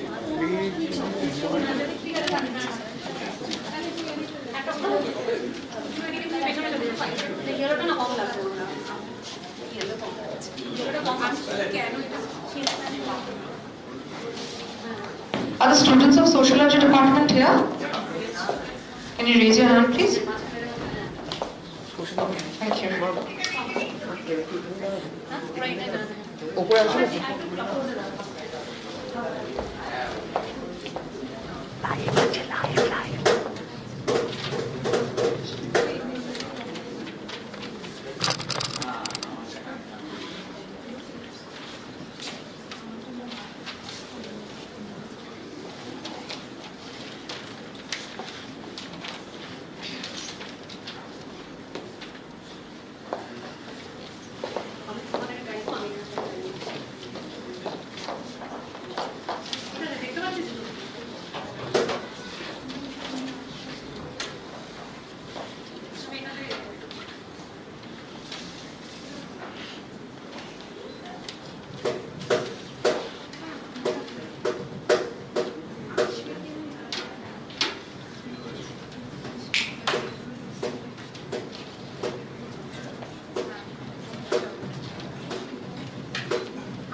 যদি আমি না গাই কেউ তো মানে গাইবি না, কেউ থাকবি। আমি স্টার্ট করবো, কারণ আমি মিউজিকটা তো দেখতে পাচ্ছি, চারিজনের চোখে আমার আই কন্ট্যাক্ট হয়ে যাবে।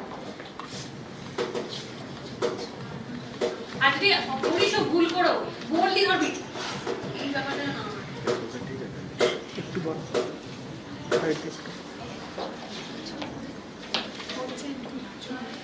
সোলো করে না আমার কাছে আসলে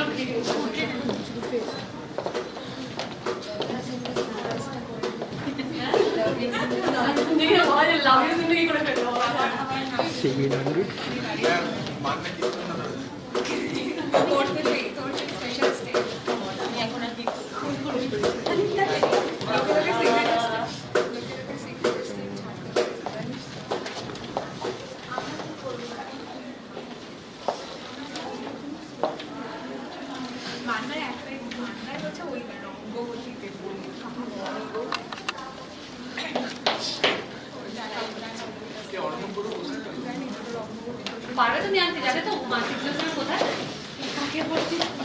একটা ফোন করে যা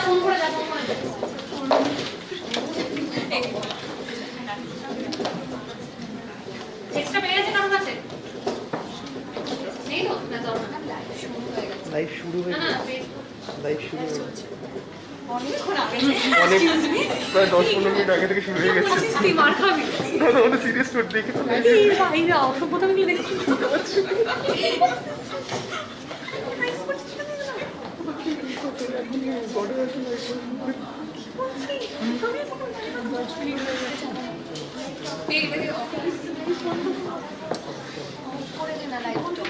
নামাশিস স্যার ওখান থেকে মারবে আমার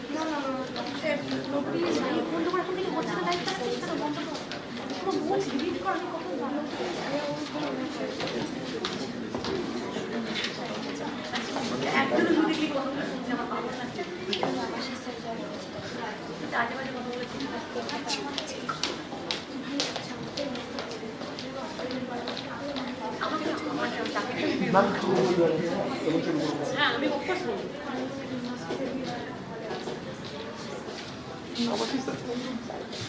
হ্যালো স্যার বলছিলাম লাইভটা একটু পজ করছি এখন ওদের আরও 5-10 মিনিট টাইম লাগবে হ্যাঁ লাইভ পজ করছি লাইভ ভিউ থেকে পজ করে দিচ্ছি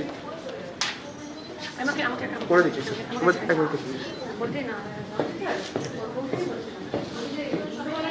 Space for people belonging to all gender. We will pay tribute to Sister Nivedita on this day with a rendition of the university anthem. Hello.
should not and cannot be confused as a ritualistic day.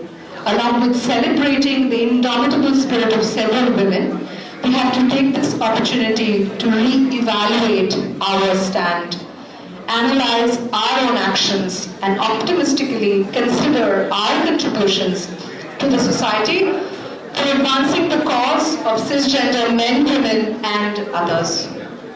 On that note, I would call upon someone whose endeavor to shatter the fetters is itself an inspiring story. Our dearest Professor Bula Pedro, the fiercest feminist that we've all come across, if I can say. I would request Professor Pedro, HOD of Department of Sociology at SNU now, to offer the welcome address.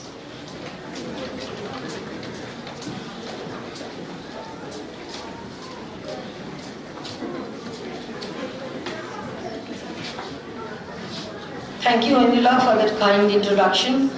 Honorable Vice Chancellor, Honorable Mentor of this university, our Chief Guest, Ms. Tanura from Japanese Embassy as Vice Consul General, Professor Parungo Mashen, who has given us much importance to come on a walking day and give us some glimpses of her knowledge about this. Professor, Director from PLS and Director from Bharat Petroleum, whose day is not lost, I guess, to come in a function like that. That's what they told me in the when we are having tea in the International Lounge. So on behalf of all members of SNU, teaching, non-teaching and students, I'd like to welcome you on this day, because this is, after all, a special day.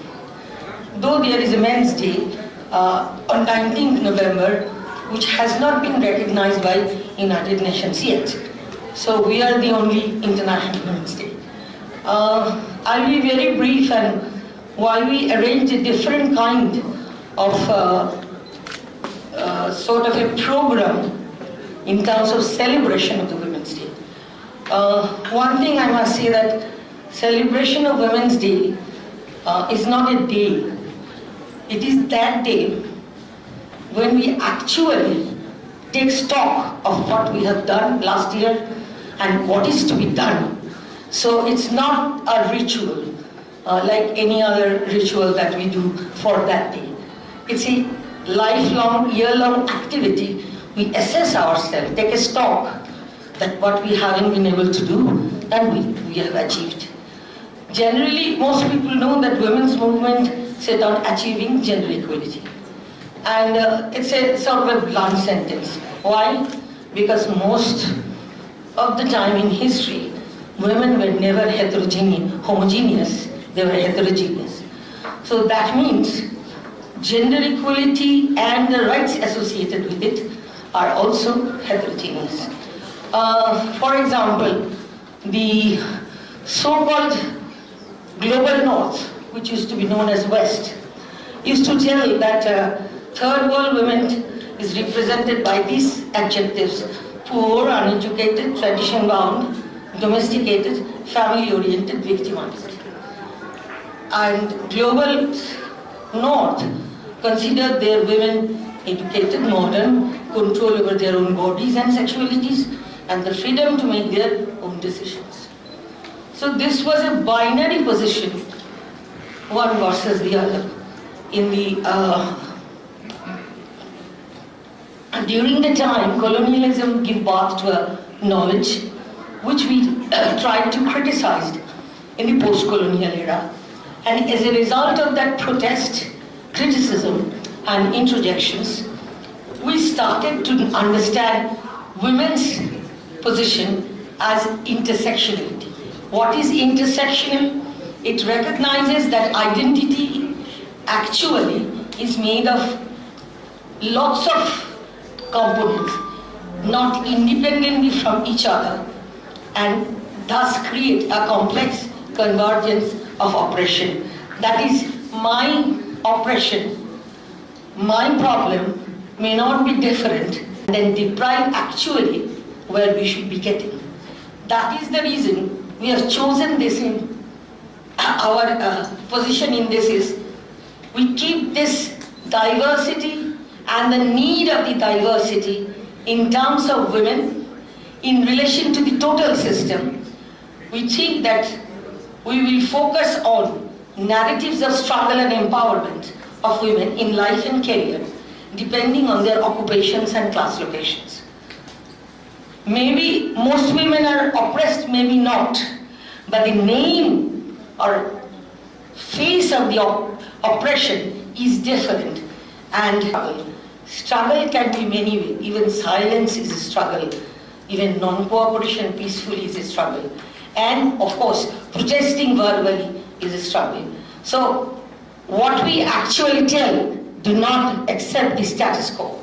We are individuals at the end of the day, like anybody else. Thank you very much.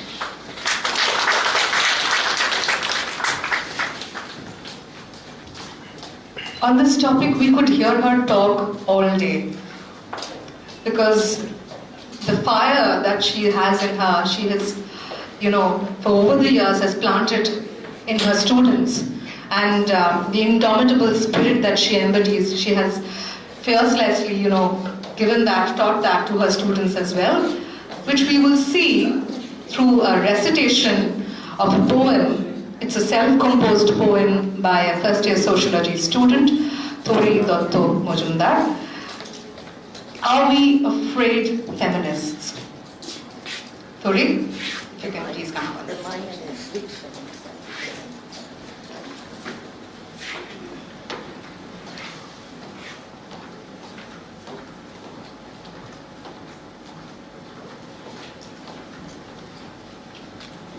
Good afternoon, everyone. Wishing everyone a very happy Women's Day.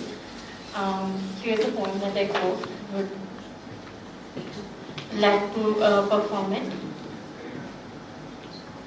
Am I an afraid feminist? Insecurity sold in newspapers. You must be clean, clean like a baby, unborn, innocent, pure. They are so afraid of you. They want you to be another god, not another. They are so afraid of you. They want you to be another angel, not another god, not your father. My anger is stored in matchboxes. When it comes out, I must burn father. But you want me to be a woman, plastic cup woman. When you ask me is when I untape my mouth. We can't complain to our gods, we can only fear them. Father is the first god I learned to fear. My father's tongue killed a daughter. A woman had to be reborn after all. Boys talk on their cycles, they shout, "Stop eating, you dustbin." I starve myself for days. I only see myself in the mirror you have painted. When I was 8, I would look at Ma while she writes her research paper. Papa is making tea in the kitchen. I scoff. I absorb gender roles while coming out of the womb, her womb. I don't want razor burns to cover my body. I don't want to be just a calm sight without a mind. I don't want to be pretty. I am more than that. Revolution. Very powerfully said. Thank you so much. That was self-composed at such a young age. Thank you so much.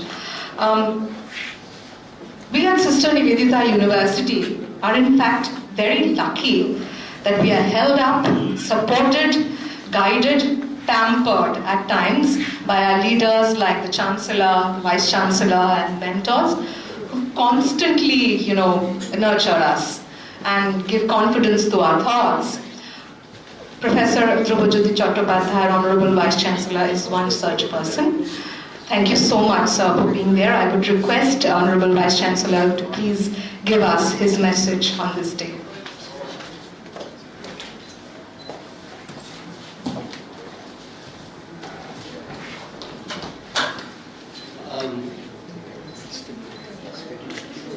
Very good afternoon to all of you who are present in this auditorium, and also there are a number of people who are actually in the Facebook Live and other places. Now, International Women's Day. We are observing it from the morning. We have first half of the program is over. We are very happy to have so many distinguished dignitaries amongst us. Now, if I go back, in my case, in my family, I am surrounded with only women. My wife, I've got 2 daughters, and our maid, all of them. When I come to Sister Nivedita, if I take the percentage of students in Sister Nivedita right now, 56% women. If I consider the number or percentage of our staff members, faculty members and staff members, non-teaching staff members, it is 63%. So you can see that it's more or less towards women with whom I have to work whether at home or in my working place. So to have a special day for International Women's Day, it is a little bit difficult. So every day is a Women's Day for me. Anyway, this day has got a special significance if we look at its origin, that how it started and when it started. And you know that this day signifies the movement of women for their rights, and it all started with the women suffering in Russia, the then Soviet Union, on 8th of March 1917, and later taken up by the United Nations in 1975. But before that, 8th of March in the United States, in New York actually, there was actually a demonstration by the women for their rights. And remembering that demonstration, later on the United Nations actually accepted this. Now, what I feel as a creation takes place, nature has segregated its creation into two parts, masculine and feminine. And by the virtue of its creation, each part has its own role to play. So it's a collective effort of both the parts that the eternal wave of creation is maintained. And we, by our own ignorance and prejudicial statement, judgment, have bifurcated our rights and rules. Our inability to understand this logic has made us create barriers for women, due to which the whole world suffers. And that's why our HOD Ashraf Gandhi very rightly mentioned about that the society's nature itself, the patriarchal society, actually created this particular differentiation. So, one important thing we should always consider, that women empowerment does not necessarily mean male counterparts losing their rights. On the contrary, it will actually help to get any work done in a more better and proper way. So we need to understand that certain situations are easier for women to understand and tackle, enabling better understanding of the feelings, and this taking us to take the, what I can say, the decision. Now, Swami Vivekananda, in one of his speeches, emphasized women empowerment. He stressed on the need for women empowerment as education and giving women an opportunity actually translates it into the societal development. We can see examples of Sister Nivedita, whose decision was beneficial and has a tremendous impact on our society. And there are innumerable examples, like Savitribai Phule, about whom we discussed in the morning, the Kadambini Ganguly, Sarojini Naidu, Vijay Lakshmi Pandit, Indira Gandhi, and many, many, many more, who created ripples in their own domains. So it is highly important that celebrating Women's Day is good, but it is even better that we become aware that women are equally important as men and are, and our collective strength can only change the world. I like to end my deliberation by quoting the Mother Teresa to quote, "I alone cannot change the world, but I can cast a stone across the waters to create many ripples." So my awareness will help the other people to get aware, and other people's awareness will help the other people to get aware, and then only we can really come out where we could see this particular word, let us shatter the fetters for a diverse, equitable and inclusive world, and these terms will vanish if we believe in this. If we believe in this, these words are not going to be there. Thank you very much.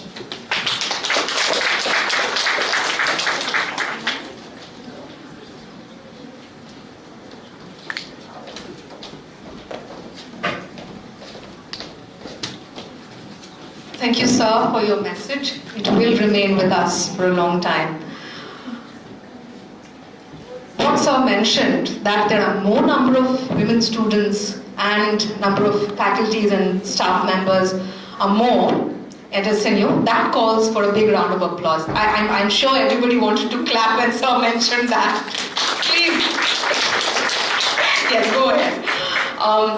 Another person, somebody who's been there for us throughout, and he started this process of taking in more women candidates for our university, and he's been a constant guidance, Professor Thakur. He has, his words will be valuable for us today. Sir, if you could give us your message.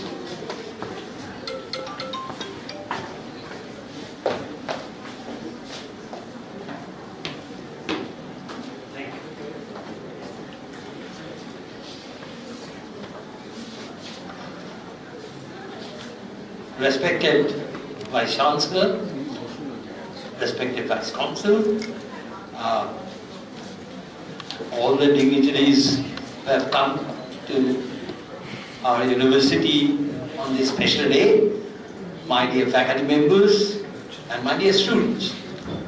Indeed, this particular day is not the only day to be celebrated, but should be used as trying to remember, as our Vice Chancellor has just mentioned, how far we have been able to progress.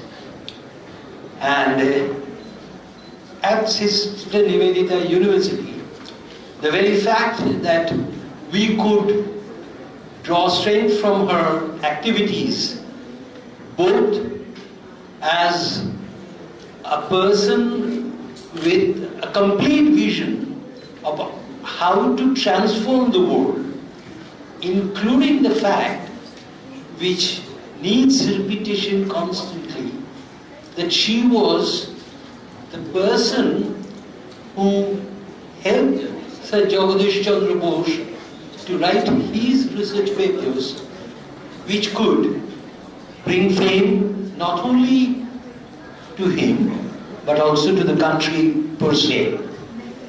She was the person who sent Nandalal to Ajanta caves so that the glories of the Indian past could be reached out.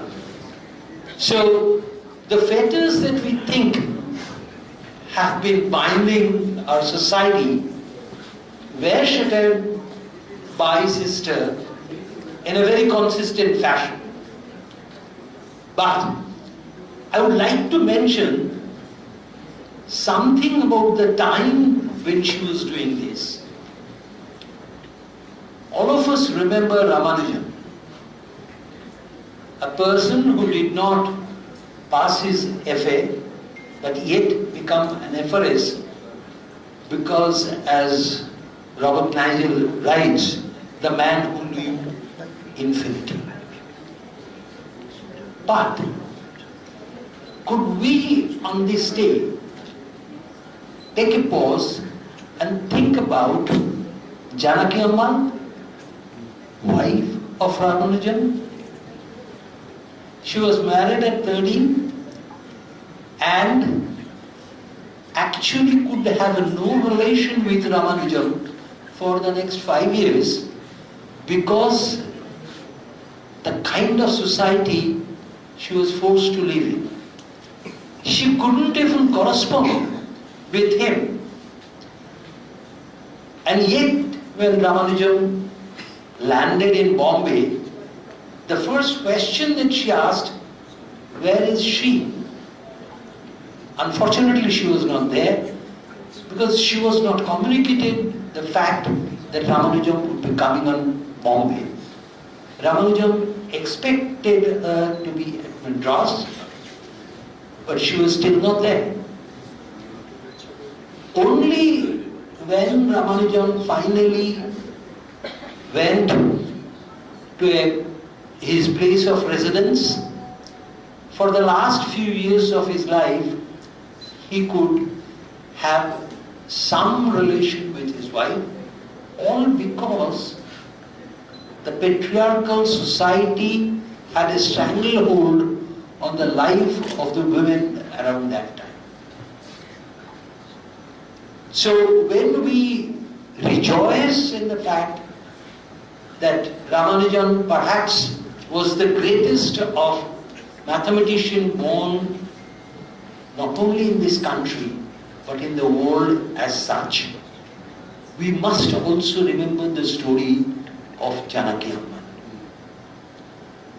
We need to recount the story also of another great Indian physicist, Bibha Chaudhary, who broke or shattered a large number of fetters. She took up a career in physics, perhaps contributed in a very large way, because she and T.M. Bose wrote those papers in Nature which described the mu methods. And the only reason they were not acknowledged in the West because C.F. Powell had a better opportunity of gaining access to the printing of photographic emulsion, which was of better quality. Although in the Nature paper they had specifically mentioned that the mesotron, as it was named by Baba and others at that time, was of 200 electron mass. The only reflection of her effort was in the C.F. Powell's Noble Lecture, wherein he mentioned that they had preceded his work by a few months, but certainly they were not otherwise acknowledged. But the story doesn't end there. She did her PhD with Blackett, came back to India, and she was part of the polar gold mine studies of cosmic ray, pioneered that, and then was taken to PRL by Sarabhai. The tragedy is that in spite of all these things, she never got a faculty position. So, what we need to recount over here is the fact that in spite of these kind of tremendous achievements that are now made possible, these have come at the cost of the outstanding women of the yesteryears. And it is not that we have to sort of grieve over their not receiving their dues. What we need to have now is the resolve that we shall not permit this thing to continue any further. I would like to end it in my message in a lighter way. It has already been referred to that the 8th March was first recognized in Soviet Union after 1970.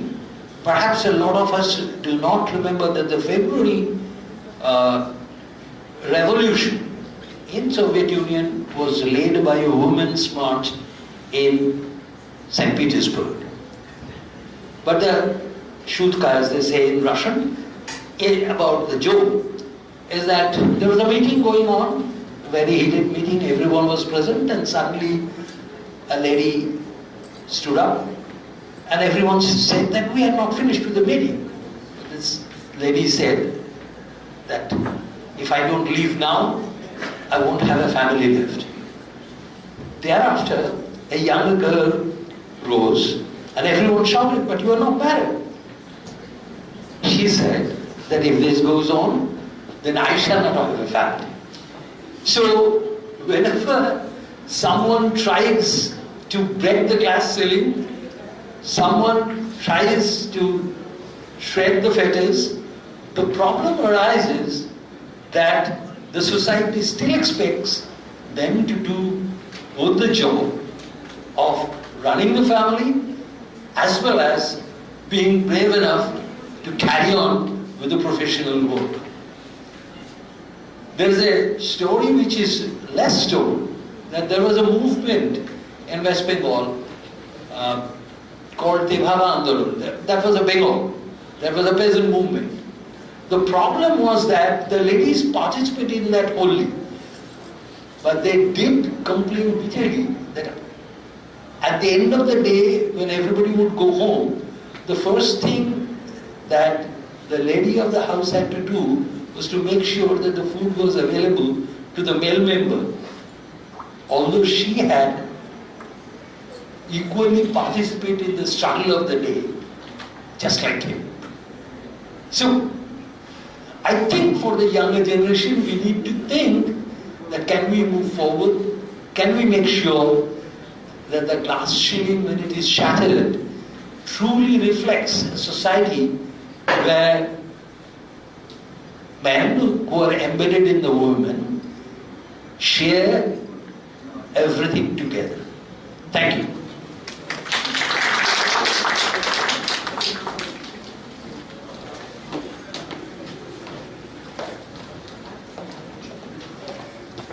Thank you, sir, for reminding us of those untold stories that somehow do not make it to most of the history books. Thank you so much.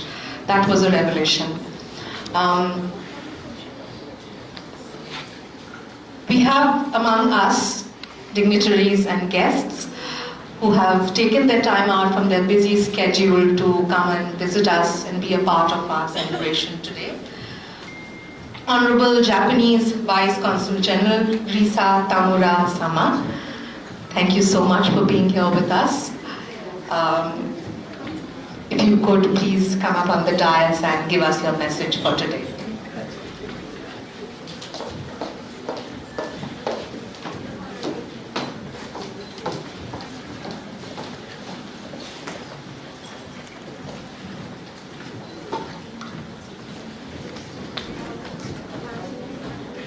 Professor Dr. Durubajyoti Chattopadhyay, Vice Chancellor, Sister Nivedita University.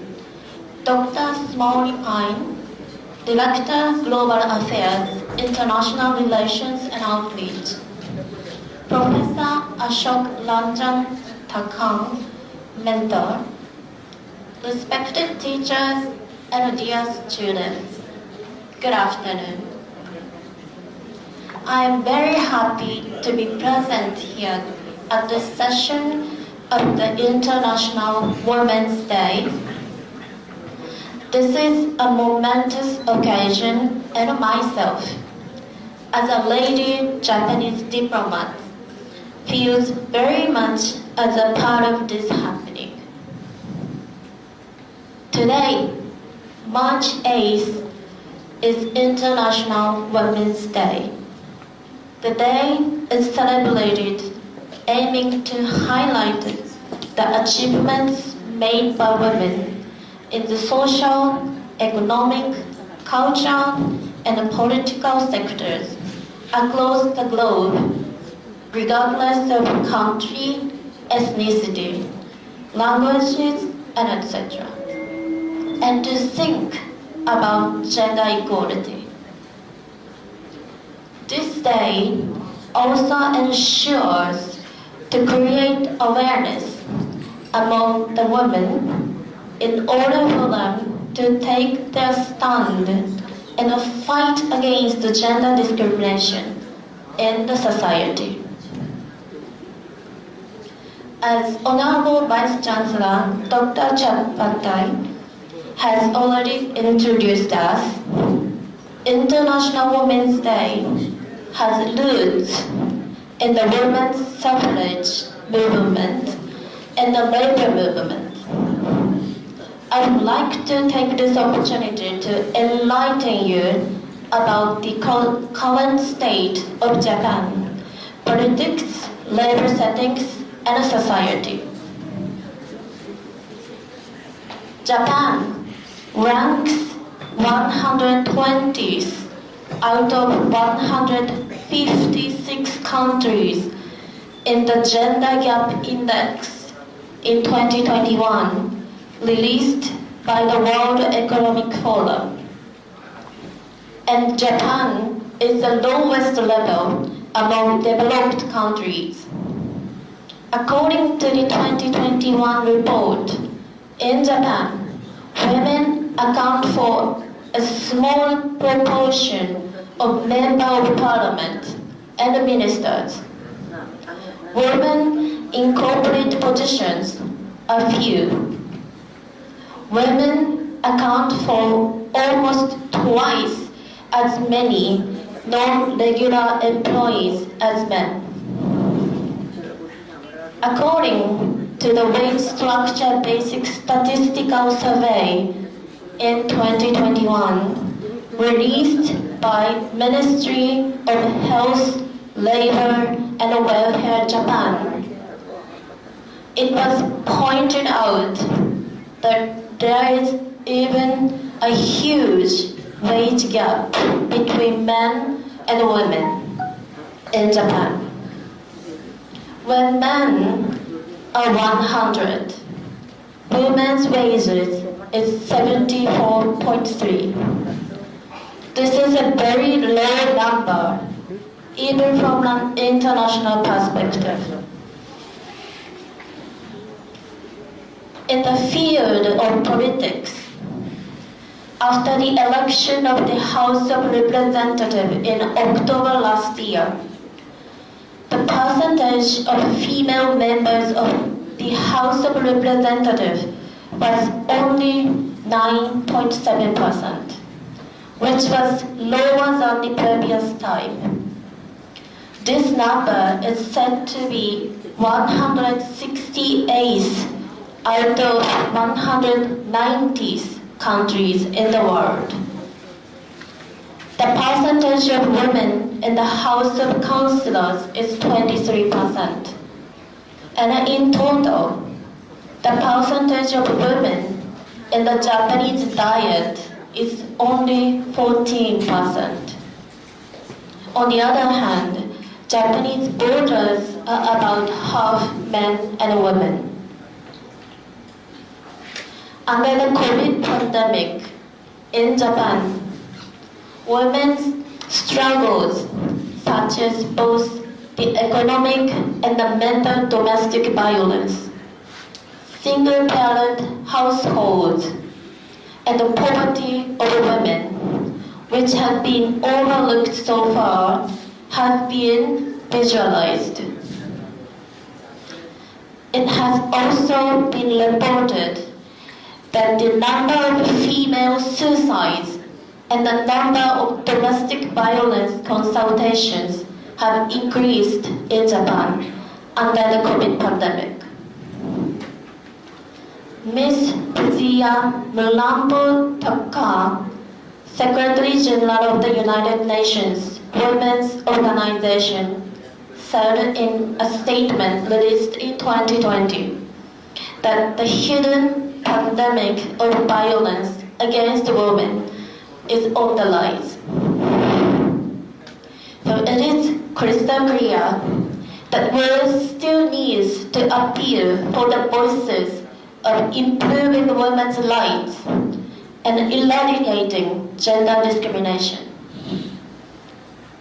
Gender equality and women's rights should be conscious and discussed on a daily basis, not just on a special occasion like today.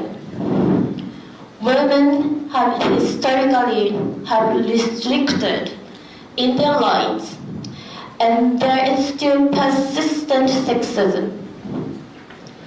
That is why it is of great significance to level up the International Women's Day, look back on the steps taken, and shed light on existing problems.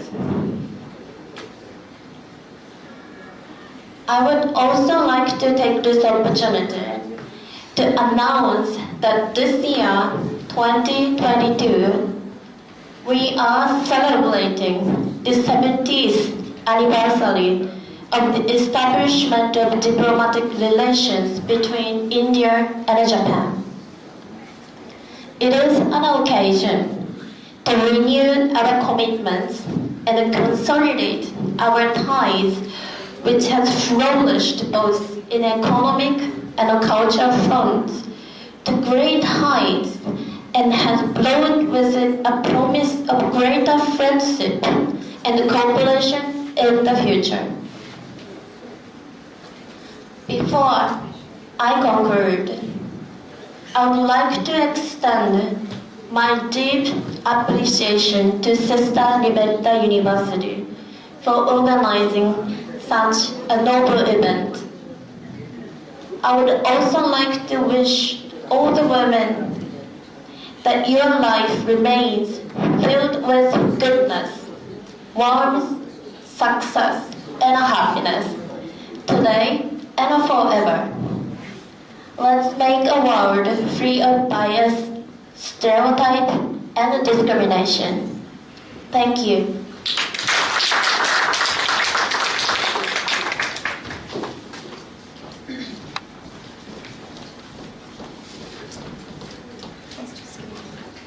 I would request our Vice Chancellor, Honorable Professor Chattopadhyay, to please come up on stage to felicitate ma'am.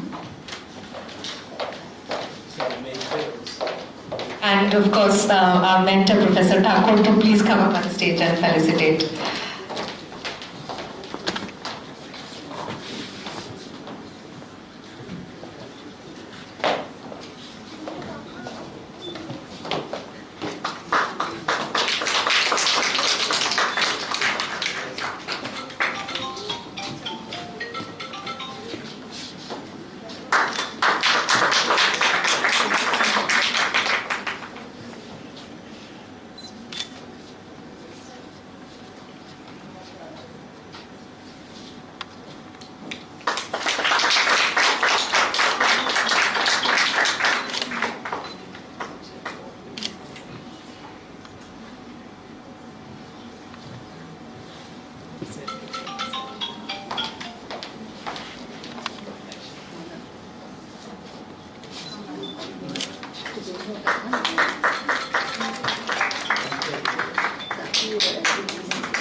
Thank you so much, ma'am, for those very insightful and valuable words.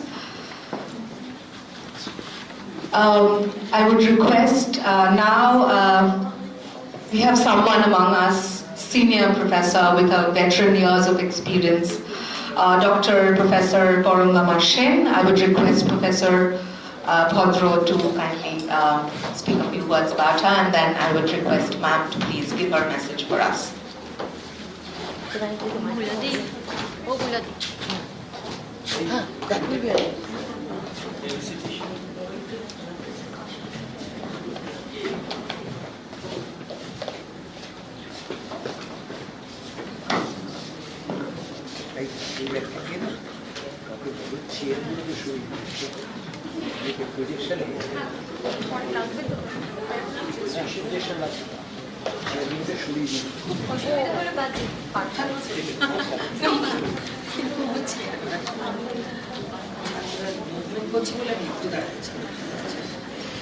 Well, I'm delighted to introduce Professor Porunga Shen, Professor, Physics Department, University of Calcutta.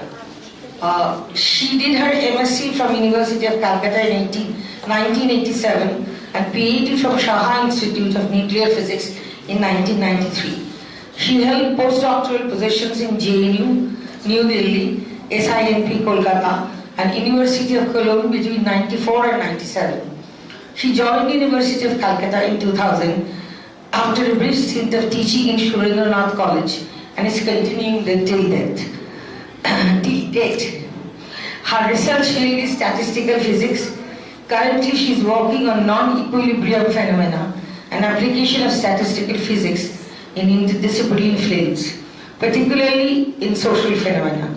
Other than writing nearly 100 papers in international peer-reviewed journals, she has co-authored 2 books, one in quantum field models and the other entitled Sociophysics.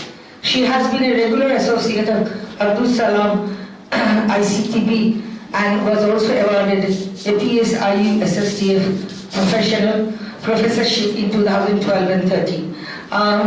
See, I don't know anything what Parangoma does, except that I understand she's interested in sociophysics, which is very important.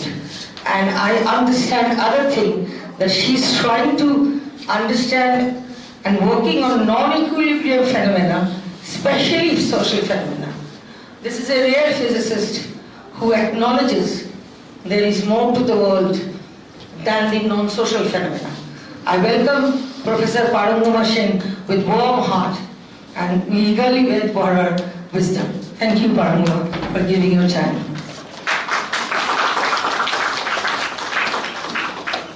I would request our Vice Chancellor to please felicitate Dr. Sen, and then we can, I'm sure all of us are waiting to hear her speak.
Thank you very much. Thank you, Professor Professor Bulabhandra, Professor Thakur. Actually, I was kind of overwhelmed to get this invitation and this opportunity to speak to you all. And I have already disturbed the equilibrium by requesting that I need to give a PPT talk, and that has to be organized. So sorry for that. I hope equilibrium will be restored very soon, and then I can begin. So let me, so I will begin with due respect to all the dignitaries, the faculties, the guests, and of course it is always very inspiring to speak when the young people, bright young people are there in the audience, and I hope that I could do some justice, because this is maybe the first time I am giving a talk like this. Okay. Thanks, Professor Bhandru, for the kind introduction.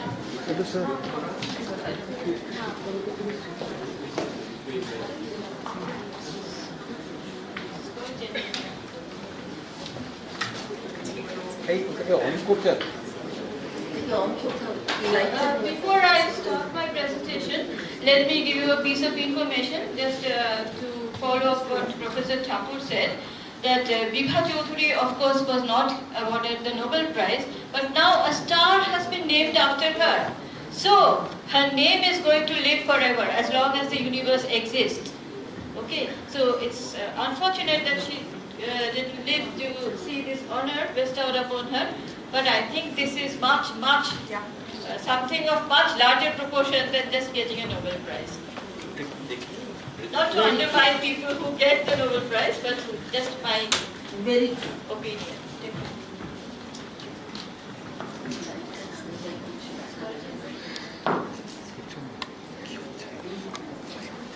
কি অঞ্চলা আছে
Okay, so let me tell you that when I was first contacted by Professor Bhadra and Professor Thakur, they actually told me to give a talk on gender inequality and sustainable development. So I am going to speak a little bit of gender inequality, some thoughts which occur to me, and then I am going to go to the other part.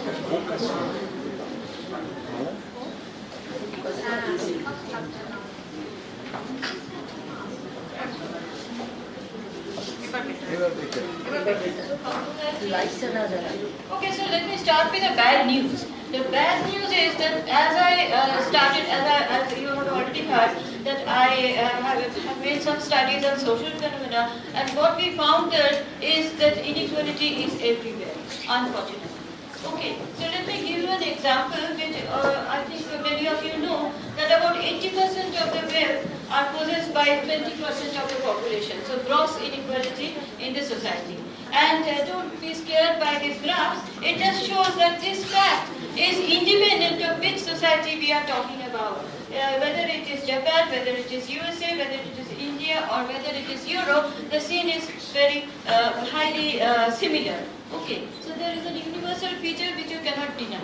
And let me also share this information with you, that when people were doing research on this, and what usually physicists also entered this field, and they have set up some models to understand that why this is happening. And in these models, they can reproduce this kind of phenomena. And they also did this thing that in the initial stage you distribute the money among everyone, but ultimately you end up with inequality. That's the bad news. But what is the good news, or there can be some hope? Because you see that in this kind of fields you can change the scenario. You can change the scenario by policy making and other things, etc. And general mentality of people, helping poor people, having all these kinds of things will help. Now let me straight away go to the gender issue. So a few days back there was this news in the Telegraph which said that women make up 13% of scientists and science faculty. This is for India. Okay. So this was the survey. There was a survey for higher educational institutions and research institutes, and this was the result, that only 13% on an average. And if you want to look up the figures for individual subjects, then for India, for physics about 13% women are there, biology 26%, engineering 9%. Again, the scenario is maybe not so bad in the other countries in the West. So you can see the corresponding figures for UK and US, which are not very high. Only in case of biology we see that the percentage is close to 50 for those countries, and even in India the percentage for biology is the maximum. Okay, I'll come back to this issue later. So now let me talk about something about gender equality. Is it a myth? So what do we mean by gender equality? See, people in general have to struggle in life. Men, women, both of them have to. But the problem is that, as we all know, that women face some additional problems, the gender bias and all these things. So, basically, if you look at it biologically, of course, male and female are different. They have different kind of biological processes, and I think basic instincts and feelings are also quite different. So, can we, when we talk about gender equality, what do we mean? According to me, it means that having mutual respect for each other. Okay, not to think about that this person is inferior to me or so on. Now there is a school of people who believe that if I talk about once again mathematics and physics, then they say that the mathematical ability of women are less. Maybe not for the individual woman, but on an average it is less. I don't believe that, okay? Because it is very difficult to measure or estimate what is your ability. And there's nothing wrong, even if the average ability is less, because in some other fields, women's ability may be more. So there has to be, one has to utilize the proper potentials of all people. So it may not be a myth, it may not be so that. But the problem is, don't we all have some gender bias? See, this thing which I mentioned in the beginning, that there was a survey that how many women physicists or women scientists are there. Why aren't we bothered about the fact that there are less men in humanities or arts? But nobody talks about that. Why? And this is what I call is gender bias. Okay. Now, I'll give you one more example. Now, you may argue that it is very important to know what women are doing, so therefore those surveys exist, and we know women are now doing some exotic jobs. They are having high posts in, say, military and other places you all know, I need not repeat, and so it is important to know. Okay. But then let us go down from the exotic level to the ground level. Let me give you an example. And there's a caveat. What I am saying may not be to the liking of everyone, but I'm sorry for that. See, we are most of the audience here and I myself, we are a kind of privileged class. So we can think of hiring people to help in our domestic work and say, for example, domestic jobs, then, to drive our car and so on.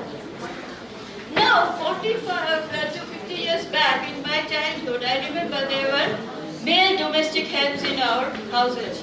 Especially in big houses, joint families, there used to be male domestic helps who usually also stayed in the house. But now, the scene is completely different. Now, if you have a choice, will you hire a male domestic, male person for your domestic help?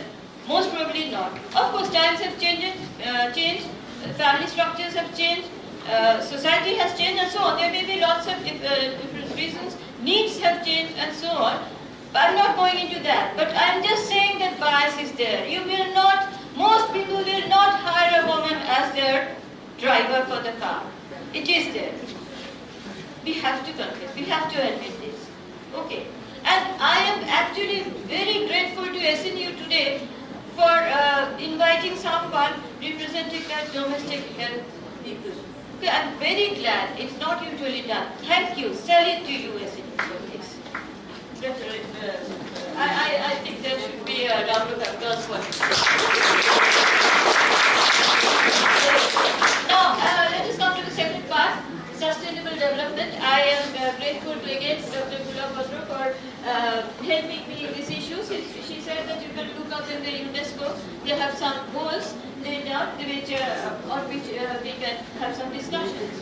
So I chose 3 out of those 17. One is poverty, one is quality education, clean water and sanitation, and all have direct bearing to gender equality. How? Of course, poverty is very important because if you don't have money, usually it's a girl child who has to sacrifice education, get married and so on. Then let me go to the clean water and sanitation. It is a very serious problem, especially in the villages and so, because if you cannot provide a good toilet, then girls after they attain their puberty, they refuse to go to the school. I think things are improving. As I said, I'm not just giving you bad news. There are good things also happening. Then quality education. Okay, so all these things are related. If you don't go to school, you don't get quality education. If you, but what is quality education? For that matter, quality education doesn't mean that you just know in which year the Battle of Panipat took place. But quality education means that you develop the power of thinking, making decisions, and have respect for each other. Okay. So, as I said, all have direct connection. Now, the thing is that how do we attain some kind of equality and how do we solve all these problems? Okay, problems are lot and solutions are difficult to get. And you know, there is always a conflict of the immediate and the long-term gains. You may think that I do these things and immediately it will solve some problems, but you have to see that whether you attain some long-term gains. It is not me for to do these things because I have no power to suggest anything which will really solve this problem. But I have some humble opinions and say some kind of advice. First is, especially for the younger generation, please don't play the woman card because that is going to make you weaker. Okay, I have been tempted in my life to play it. People have told me, why didn't you, when you faced this interview, why didn't you say that this happened and that's why I didn't have many publications in that year. I never did that. And please, you also don't do that because I don't think that is ultimately going to gain respect for you. People are not going to respect you. Second is, I think, a problem, a thing which has occurred to me many times, that in order to have some kind of solution, all educational institutes, especially in the primary and secondary level, should be made co-educational. Because then actually this kind of respect for each other, right from the childhood, is going to develop in the people. Because we learn mainly in the house or in the school. That is the first, that's the ground level, and we have to address the problem right from there, from the grassroots. So if that is done, even I am very happy that Sister Nivedita University bears the name of Sister Nivedita, but it is not an all-girls institution. Because many times we see that if these missionary colleges and schools, they have this thing that it's only girls or only boys. This should be abandoned, and I think this will help a lot in solving this gender problem, bias problem in the society. So that is just my humble opinion. That's all I can suggest and nothing. Okay. Now, another question which bugs me is what about the third gender? Gender equality, if we talk about that, we must include all the genders. And it really pains me, and I think I'm sure that it pains you all also to see all these people, they are standing on all the crossings, road crossings and begging 10 rupees from you. Okay? I think it's something that has to be, this problem has to be addressed by the government, by the people. I don't know how, but it has to be addressed. And I sometimes think that we need a Vidyasagar soon. Because there was Vidyasagar, I am standing here, and for those people, we need someone of that stature again. Okay, now one question I sometimes ask my friends or my students that, are you happy to be a woman? If you are given a choice, will you want to get reborn as a woman or a man? Interestingly, it depends on the age. If the age is between say 10, 15, 16, maybe 20, then the girls will always say, yes, I want to be reborn as a girl. 20 years hence, they say, no. This should change. Okay, so it is very important to be happy as a woman. Okay, so personally I can say that I'm thankful to be a woman when it comes to certain issues. But when it comes to my professional life, it should be unimportant whether I'm a man or a woman. See, electrons and protons with which we work in physics, they are genderless. And I'm a physicist first. Right? Wrong. I'm a human being first. And I'm waiting for the day when March 8th will just be another date in the calendar and nothing else. And then we end with a quotation, very highly quoted, especially on this day. It is written in 1928, so almost 100 years back. It's a poem by Rabindranath Tagore. It's called Shabala. It's a long poem. I just quoted a few lines. Narike apor bhagyo jay koribar, keno nahi dibe odhikar he mithata. I don't have the audacity to translate it. I'm just telling you what's the meaning for those who don't understand Bengali. Here the poet voices the feelings of a woman who asks the Almighty why she is not given the right to shape her own future and be independent. In 2022, women need not beg for such rights. Hopefully that is. Thank you for your time.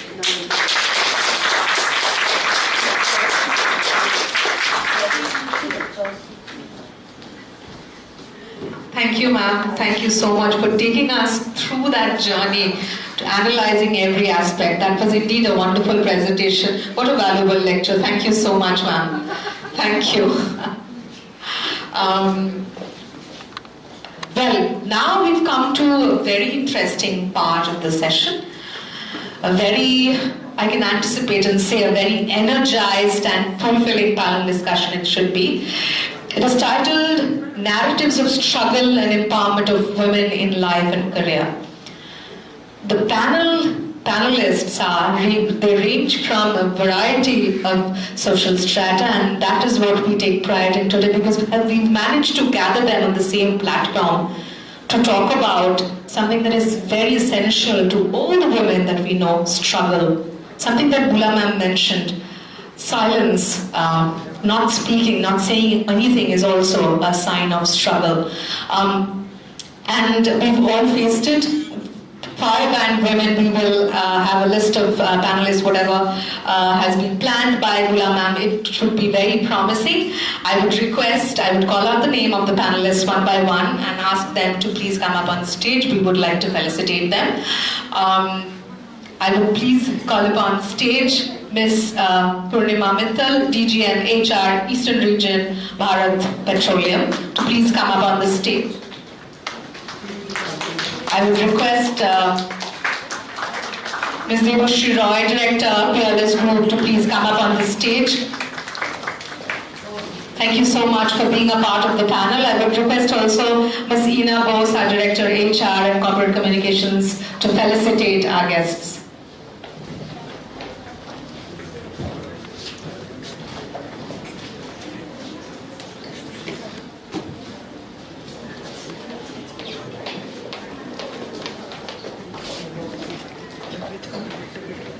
আগে এইটাকে of করে দাও আলোটা যাতে না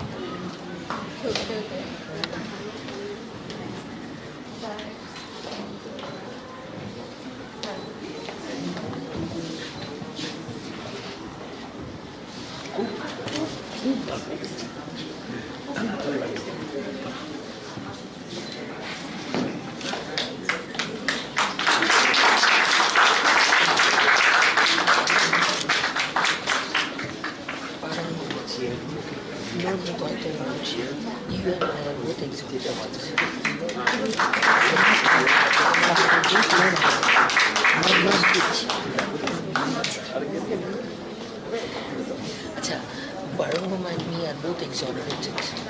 Parangoma and me are both exonerated by her speech and by the choice. They were told to me,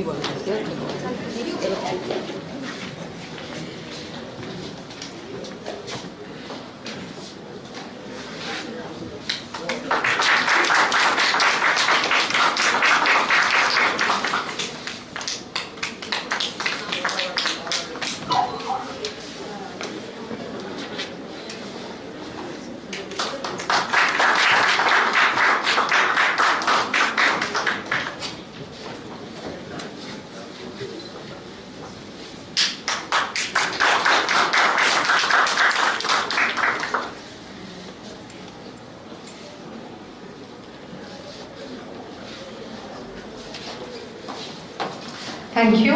Our next set of panelists, Ms. Shambhavitra Chondo, Project Director, Management Team, Literacy India. I would request her to please come up on stage. Ms. Poonam Singh, from Hara Municipal Corporation and also an entrepreneur herself.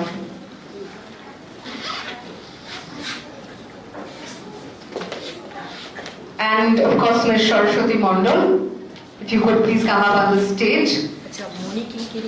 She will translate. She will speak in Bengali.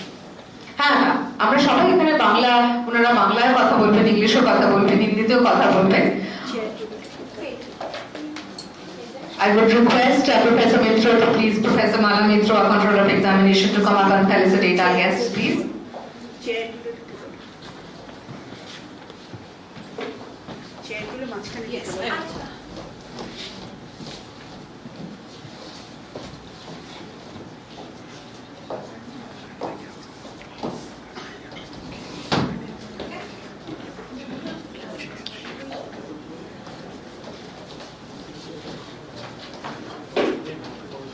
I would request Professor Mala Mitra to felicitate our guests. If you can please come up on the stage to help Professor Mitra.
Other guests to felicitate, yes, all of them. If you can felicitate all of them, please, please help Professor Mitra come up.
Thank you so much, Professor Mitra.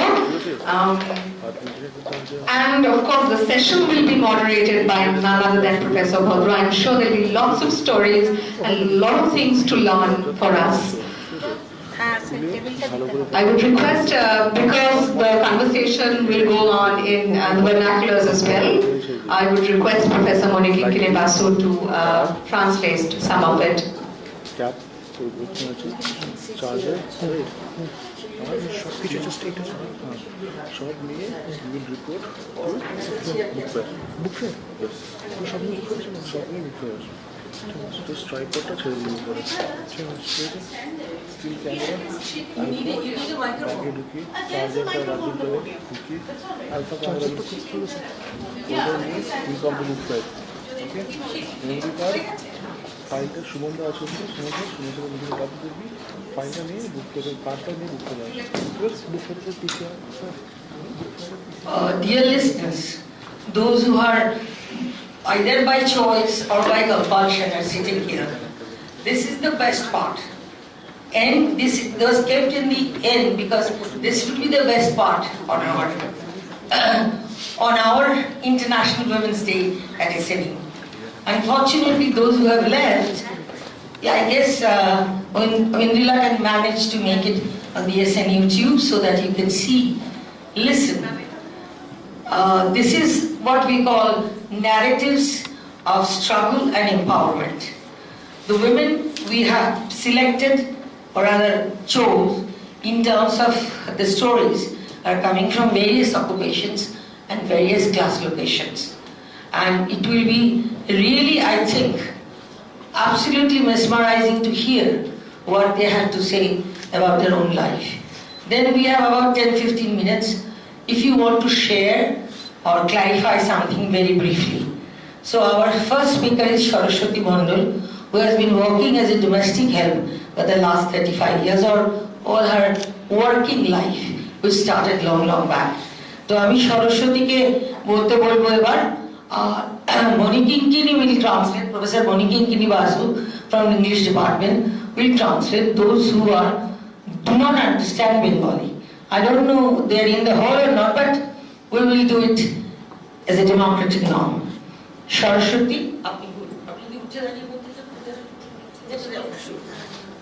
নমস্কার, আমি সুন্দরবন থেকে আসছি। আমার নাম সরস্বতী মণ্ডল।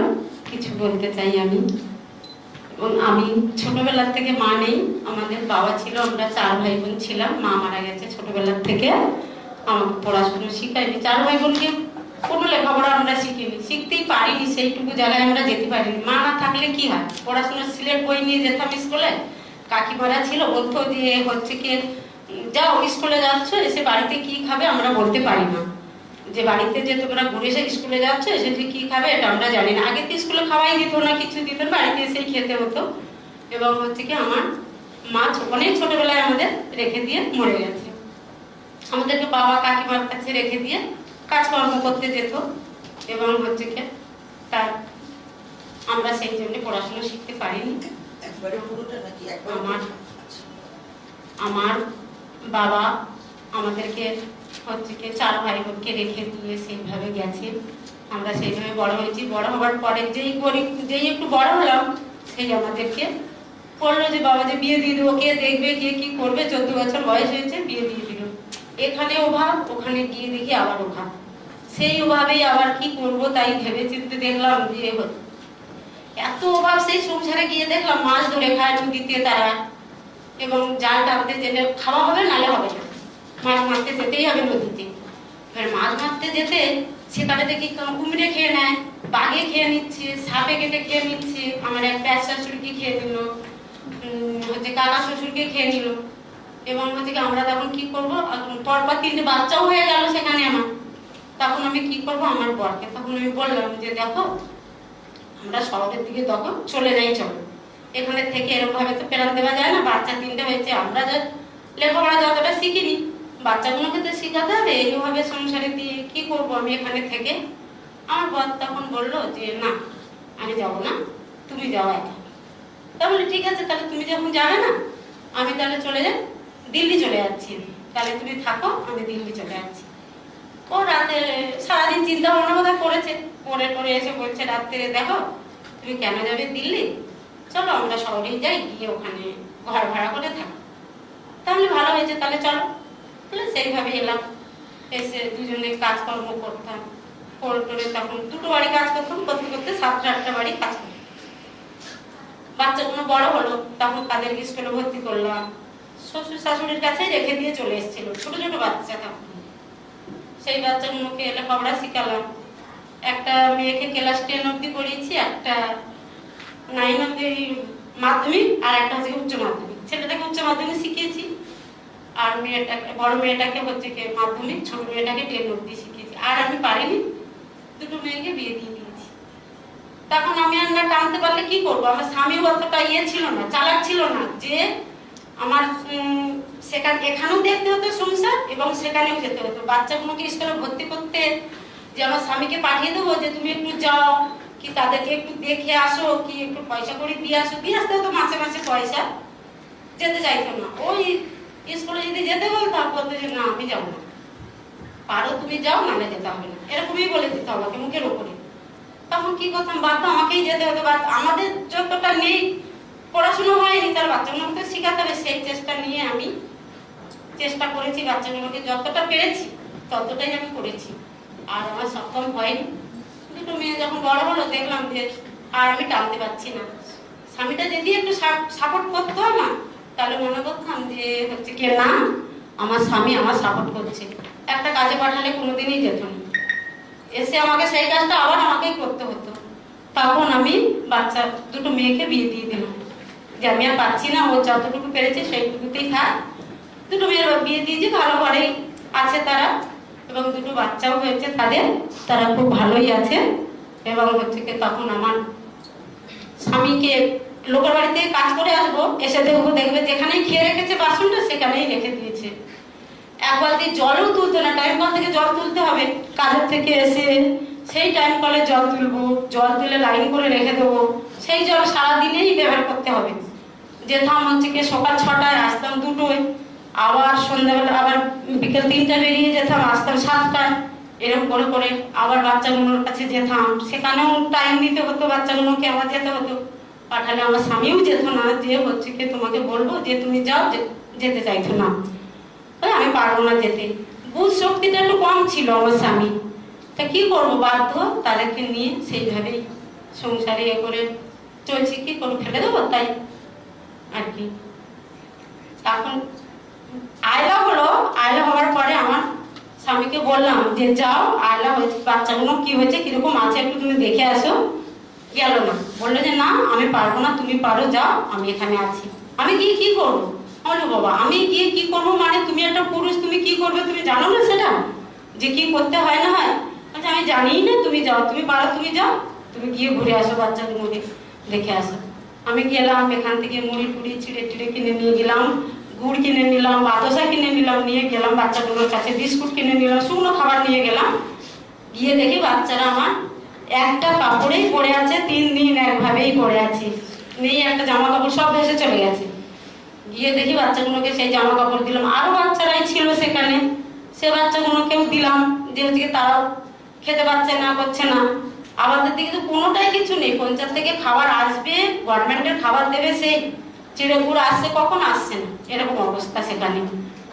এরকম বাচ্চাগুলোকে দিলাম, নিজে পরনে 3টে শাড়ি নিয়ে গেছিলাম, সেই 3টে শাড়ি তাদেরকেই দিয়ে আসলাম, তাদের পরনে কিছুই ছিল না, অনেকে পরতে পারছে না, এক কাপড়েই আছে, ভিজা কাপড়ে। আমি তাদেরকে সেই 3টে শাড়ি দিয়ে আসলাম, বাচ্চাগুলোকে জামা কাপড় দিয়ে আসলাম, করে দিয়ে ওখান থেকে বাচ্চাগুলোকে একটা গভর্নমেন্টের থেকে একটা তরফিল দিল, প্লাস্টিক বলে যেই বড় বড় একটা কালো কালো, ওইগুলো দিল, দিতে আমি একটা ঘর বানিয়ে দিয়ে আসলাম, দিয়ে বাচ্চা 3টেকে রেখে শাশুড়ি আর শ্বশুরকে রেখে দিয়ে ওখানে আসলাম। দিয়ে আমি এখানে এসে আবার ওই কাজকর্ম করতে করতে আমি বলছি যে তুমি যাও, আমার বরকে বললাম, যে আমার স্বামীকে বললাম যে তুমি যাও, গিয়ে দেখে আসো যে ওরা কি করছে বাচ্চাগুলো। যাবেই না, স্কুলে যদি ডাক পড়ে তাও যাবে না, যে স্কুল থেকে ডাক পড়েছে, বাবাকে ডাকবে না, তাহলে বলবে যে দেখো আমার ছেলে মেয়েদের নাম ধরে বলবে যে তোমার মাকে আসতে বলো, বাবাকে আসতে বলো না। বাবা এসে চুপ করে দাঁড়িয়ে থাকবে, ওই কিছু বলবে না, কিছু করবে না। এই এরকমই দিনটা গেছে, এখনো তোরই সেইভাবেই সংসারটা আগাগোড়া যেইভাবে টেনে এসেছি এখনো টানতে হচ্ছে। এখন শ্বশুরটা মারা গেল, এখনো শাশুড়ি আছে, সেইভাবেই শাশুড়িকেও দেখতে হচ্ছে। যদি নিজের মাকেও যদি বলি যে যাও তোমার মা শরীর খারাপ হয়েছে তুমি একটু দেখে আসো, তাও পর্যন্ত বলবে না আমি যেতে পারবো না, আমি সব জানি না কিছু। একটা ডাক্তারের কাছে যেতে বললেও বলবে আমি জানি না, আমি কি বলবো ডাক্তারের কাছে গিয়ে। এরকমই মানুষ ছিল আমার স্বামী।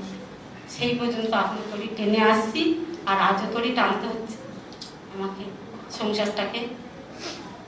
নমস্কার।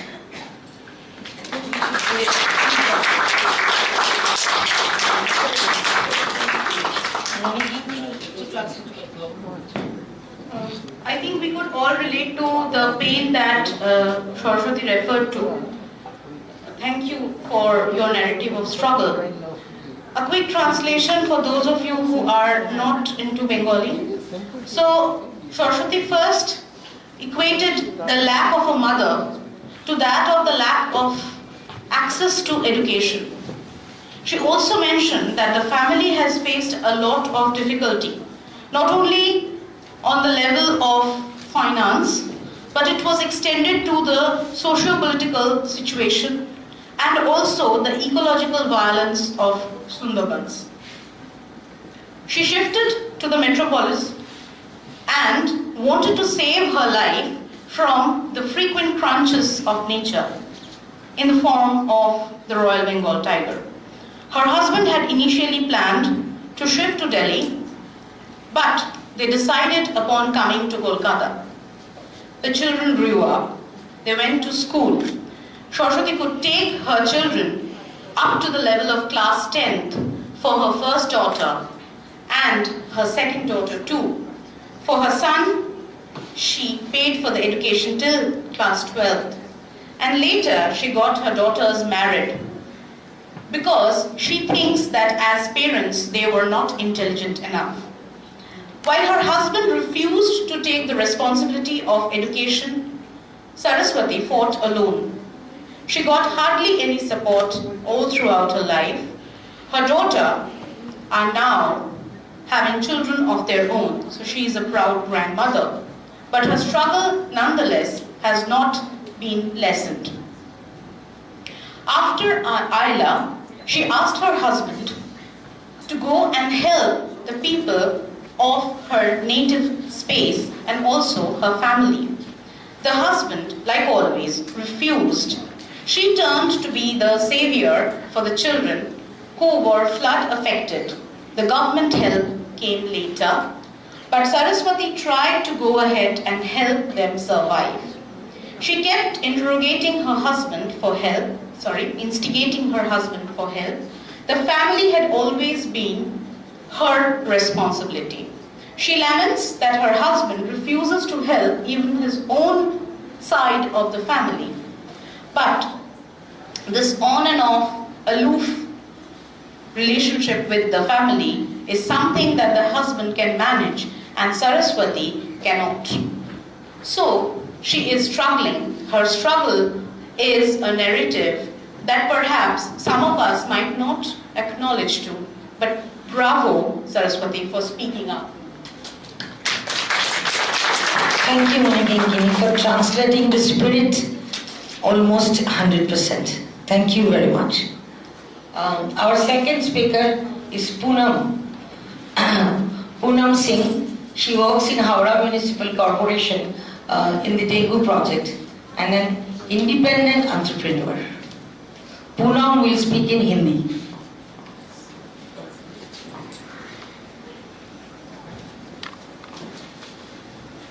पहले सबको नमस्कार और मैं बता दूं कि पहले मैं अभी सिंगल मदर हूँ। बचपन में शादी हो गया, मम्मी पापा भाई बहन।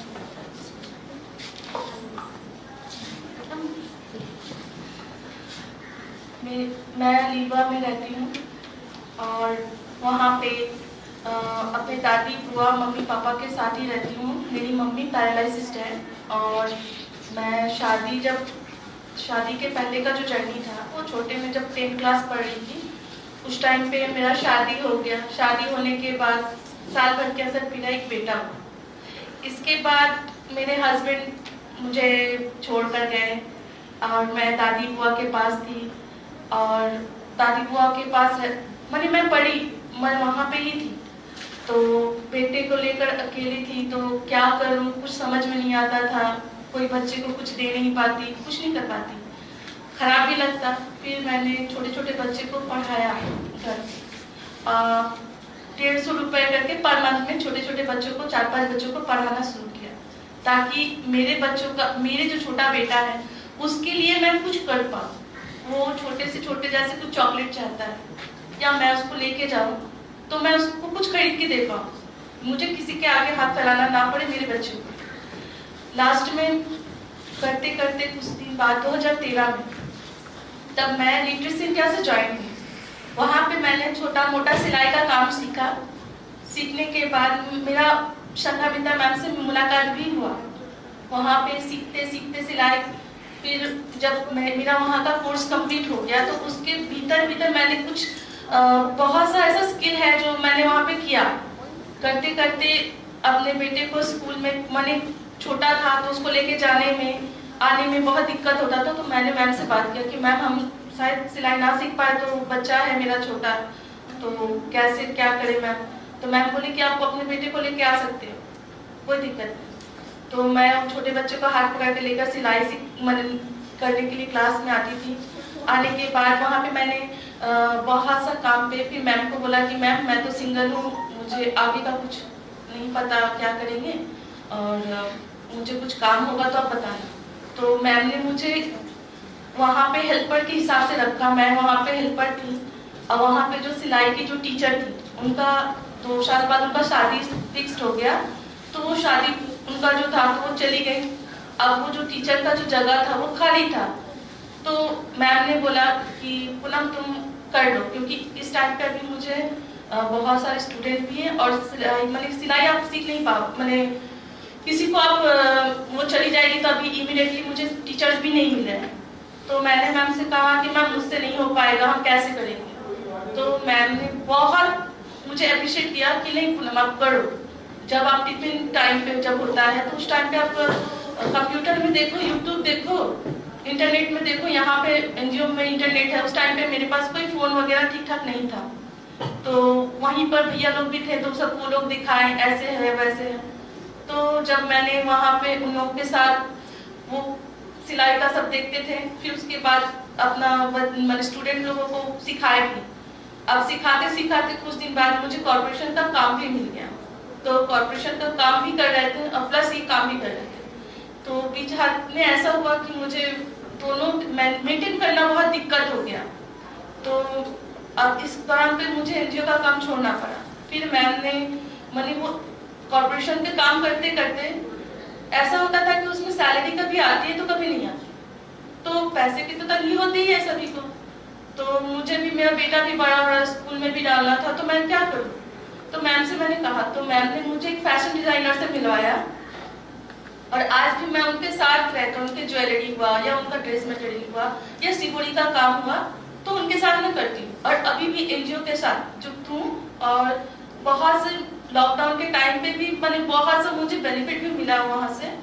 और मेरे बेटा भी उसी एनजीओ में सिलाई भी एनजीओ में वो कंप्यूटर भी सीखता है। वो छोटे से ही जाता है, वो कंप्यूटर में भैया लोग हैं जो बैठा देते हैं, सर लोग जो है उनको बैठा देते हैं। आज भी वो कंप्यूटर बहुत अच्छे से सीखा है और इस साल तो वो उसका एग्जाम हुआ तो वो 2nd पोजीशन में था।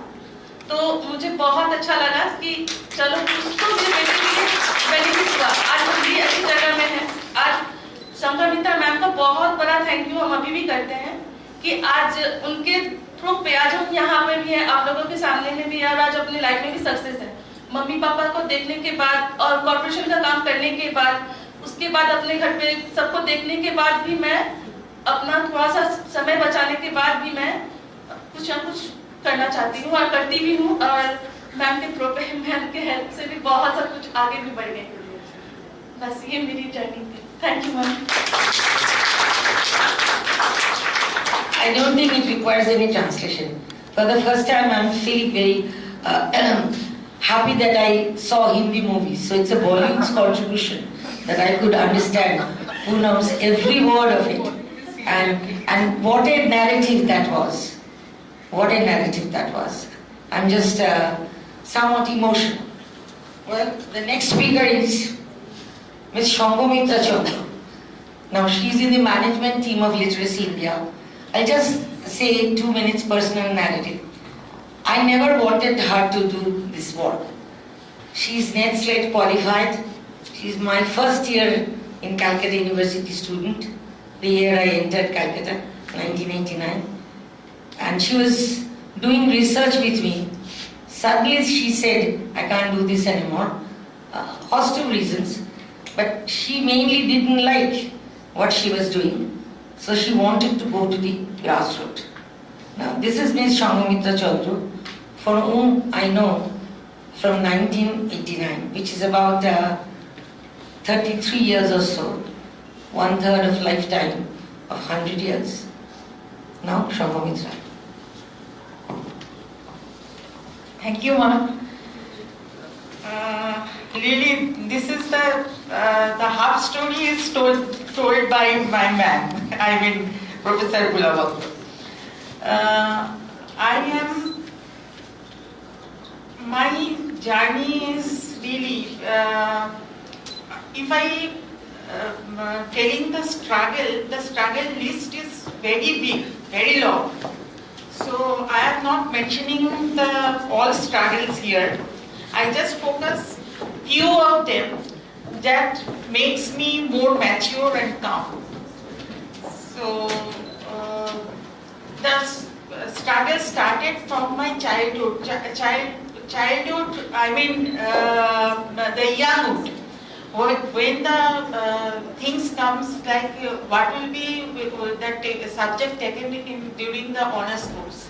My father insisted to me that you should take geography or history because these are the school subject. After completion of your journey, I mean educational journey, you can do the B.Ed and then you can do the teaching. So but I did not go by that. I took political science as my honors subject and secondly sociology as a master degree subject. So that gives a big jump to my family. And second, after completion of this MA, post-graduations, I got a job from Vidyasagar University as a part-time lecturer. My family was overwhelmed with a happy and joy. Okay, she is in the teaching job. And by this time I qualified NET and SLET. So they also are happy that okay, now she is bound to be in the teaching job. And started doing PhD. So they are thinking that their daughter will be in the teaching job. But something I was missing, that's what I talking to my ma'am, I mean Professor Gulabhadra ma'am, that I am missing something that I don't feel I am doing teaching, but I don't feel so much that inclinations that I should be there. So I am missing. Then she was telling that what type of thing you are missing. I am missing the grassroots connections, where I can see the life is changing, where I can do something for them, help them. So I left the part-time job, and my father got furious. He trying to convince me that what you will do. Then I told that I will do the development sector job, I will do the NGO job. Then he was saying that, do you know, NGO has no future. During that time, during 90s, the NGO is unnumbered, quite a few in number. And NGO job, they have to explain what type of, their daughter, what type of job they are doing, she is doing. They have to explain what the NGO is, then they can understand. So that was another story. And by this time I got married also and became divorced also. And for my mother and father also, divorce, the cause of divorce is, I told them that non-compatibility, a lack of compatibility. My mother, it's a non-issue. You just, you can stay with them. But I did not, I failed to convince them that this non-issue is an issue in my life. So that was the thing. Another thing I faced that dress code. After my marriage, the father-in-law and mother-in-law said that you are not allowed to wear the salwar kameez or any western dresses.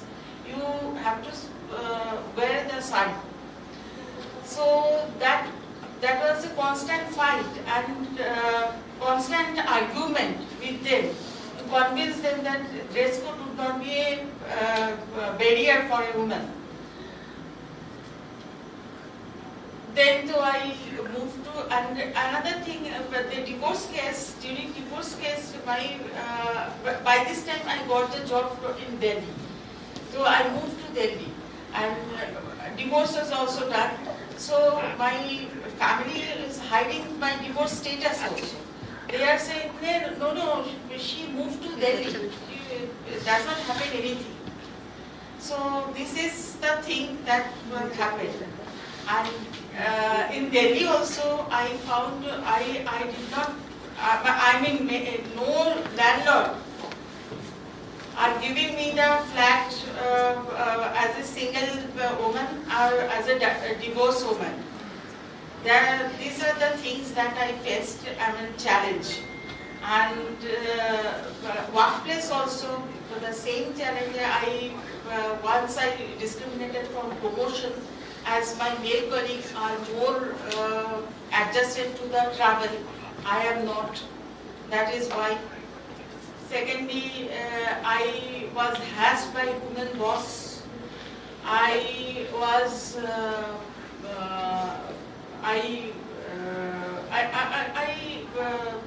faced competition, regular competition and rivalry, like corporate culture. And it's not like the Indian NGO. I worked in national NGO and international NGO. Both the sectors I find the same thing. So, but here one thing is true, that in the long journey I got my mentor too. She's here. She is Professor Bulabhadro. So, she advises me, she guides me in all occasions. So I am really thankful to her, and I cannot say anything. She guides me in the regular course of my life. So that is the thing. That's it, basically, my journey. And I am thanking you to the organizer who give me this platform or opportunity to share my experiences. Thank you.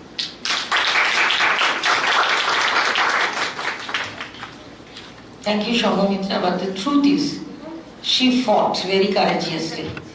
Advice doesn't matter. It is the fighting, the struggle, the agony of it, which she had right from the beginning. So she understands others' trouble. So she could help people like Poonam Singh.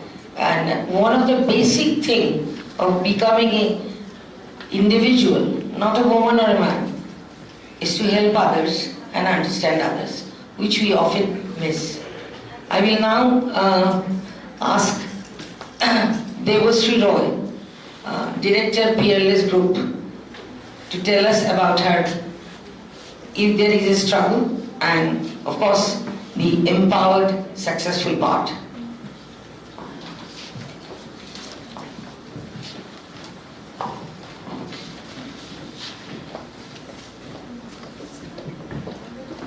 Good evening.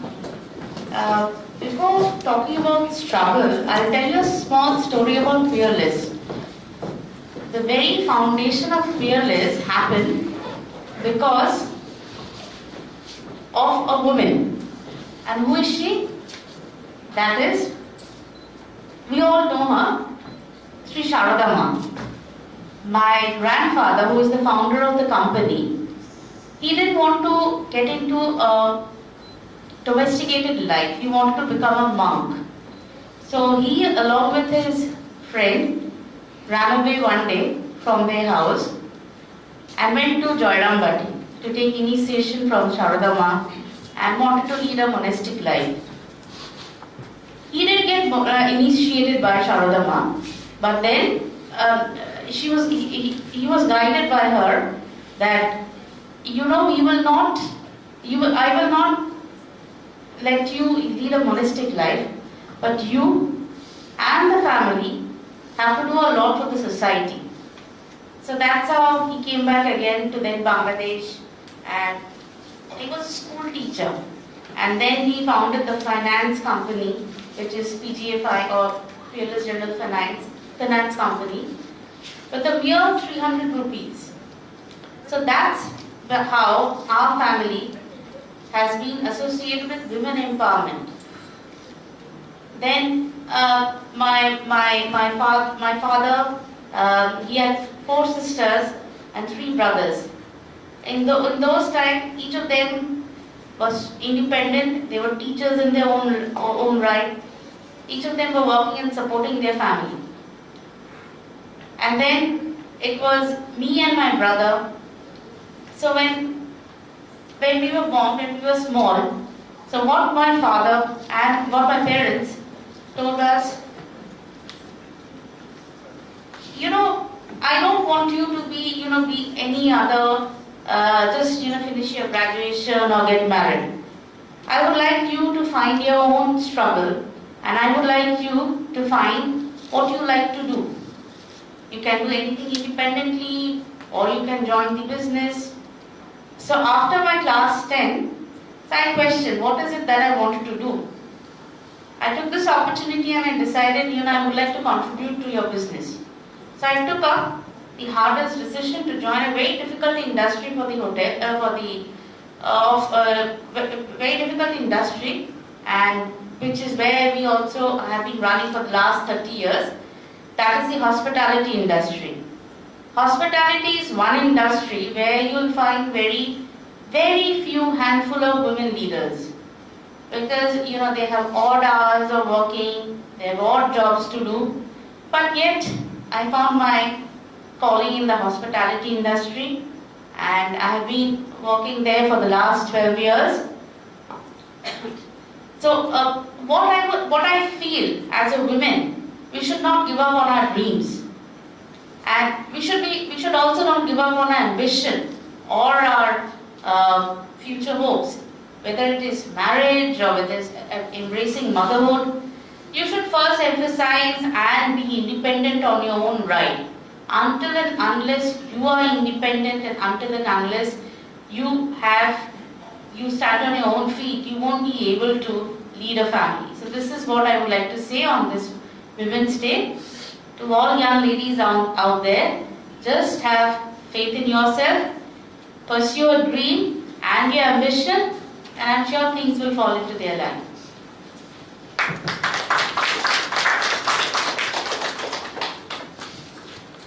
I think the students who are still here, by choice or by forced coercion, you should actually take up Devashi's version as one of success if you want to be. So don't tell the teachers that we have given you raw deals or something less. It's you actually who makes your destination.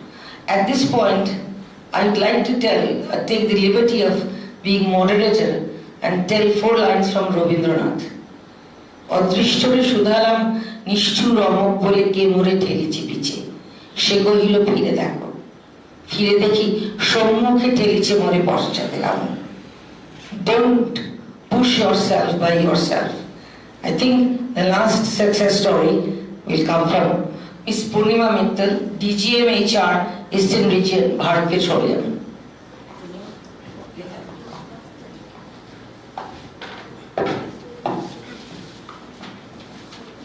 Good evening, Professor Bula, Professor Singh, Professor Ina Bose, and the distinguished panelists, Saraswati ji, Poonam ji, Sangamitra ji, Devashri ji, and ladies and gentlemen. I have my colleague also with me who is sitting right there, Shrishti Jain from BPCL. And actually I don't have any struggle to to narrate here, but I would like to share some experiences which I would like everyone here, all the students, to listen very carefully and take whatever best they can from this. So right from childhood, I've been fortunate that I was brought up in a very liberal atmosphere, and although my father belonged to a very orthodox family, my grandmother did not want the girls to go out and play in the night and wear jeans and tops and all those stuff. But then we were different types, and we went ahead and did all that. So right from choosing the profession, not the profession, first the education. So after 12th, the natural thing during those times, 30 years back, 35 years back, was that ladies have to do either medical if she's a bright student, or you go for arts, nothing else. So I said no, actually I would not go for either. I would like to do engineering. So that was the first step that I took, and I said I would go for engineering. That was the first one. Second one was I went to a place called Allahabad, which is in Uttar Pradesh, and my parents were in a place called Tarapur, which is about 100 kilometers from Mumbai. Although I was getting a seat in Mumbai Engineering College, Government College in Mumbai, I did not opt for that. I said I would go to Allahabad because I wanted to do engineering from a mechanical branch, which nobody would take. None of the girls would opt. So I was getting civil engineering, I was getting the other engineerings which normally the girls would take during those times in Mumbai, but I opted for that. So that was, I think, my second step. I don't know why it was all that way. Was it a rebellious attitude, or was it something, something adventurous that I wanted to do? I really don't know. I still don't know. But I did that. I went to Allahabad and I studied there in the hostel from NIT. Those times it used to be called as REC, Regional Engineering College. So there, my classes were held along with 90 boys. And I was the only girl in the class. And in fact, on the entire 4 years, I was there, and I had just one senior with me as far as this branch was concerned. So that was one. And when I passed out, I felt it was a great achievement because people were telling me that you will have to come back after first year because you will find it so difficult to attend classes with boys. I said no, let me give it a try, and I did. And so I feel that was one great achievement that I could complete 4 years. Then I was picked up by Bharat Petroleum through campus interview, and the third thing which I felt was which I opted and was agreed by everybody and the society, my family, everyone, was that I married a person of my choice. So during those times again, love marriage was a social stigma, and people would not talk too openly about it. So that was the third thing which I did. And then it's been a very good and a very beautiful journey in Bharat Petroleum last 28 years. BPCL is a very, very inclusive workplace for women, and I'm extremely, extremely glad to be a part of it. And I've been able to contribute to the growth of Bharat Petroleum, and I have also grown as an individual here. So my two, three experiences that I would like to share. Initially when I joined BPCL, that was way back in '93, I was posted in a place called Shakur Basti in Delhi. It was an oil depot, oil installation, and it used to feed the entire northern India. And that depot, it's not depot actually, it's an installation. And during those times, there were no ladies working in that installation, and not even contract labor. None of the ladies had ever stepped inside that oil depot. So I went there and I worked for 2 years there, and there was no ladies toilet inside the installation. And it was not the fault of Bharat Petroleum, because it was never conceived at that time that ever a lady officer would be posted at that place. But the kind of support and cooperation that I got from all my colleagues there, even the non-management staff, was exemplary. So I had some beautiful times there. And then the second stint I had was in Mumbai city, in which I worked in the field, and it was in sales, and I had to move around the entire city and also, the adjoining districts of Thane and Navi Mumbai. And I feel that, these kind of things actually grow on you and you grow with the situation. So I would like to share that there's an old quote that if you really want to do something, the entire universe conspires to let that thing happen. Why does it happen actually? Have you ever thought of it? It's not magic. It's just two things which I could feel. It's your own belief and your confidence. And that's what makes you act towards that goal. And that's how it happens. So if you firmly believe in that, all you have to do is act upon it.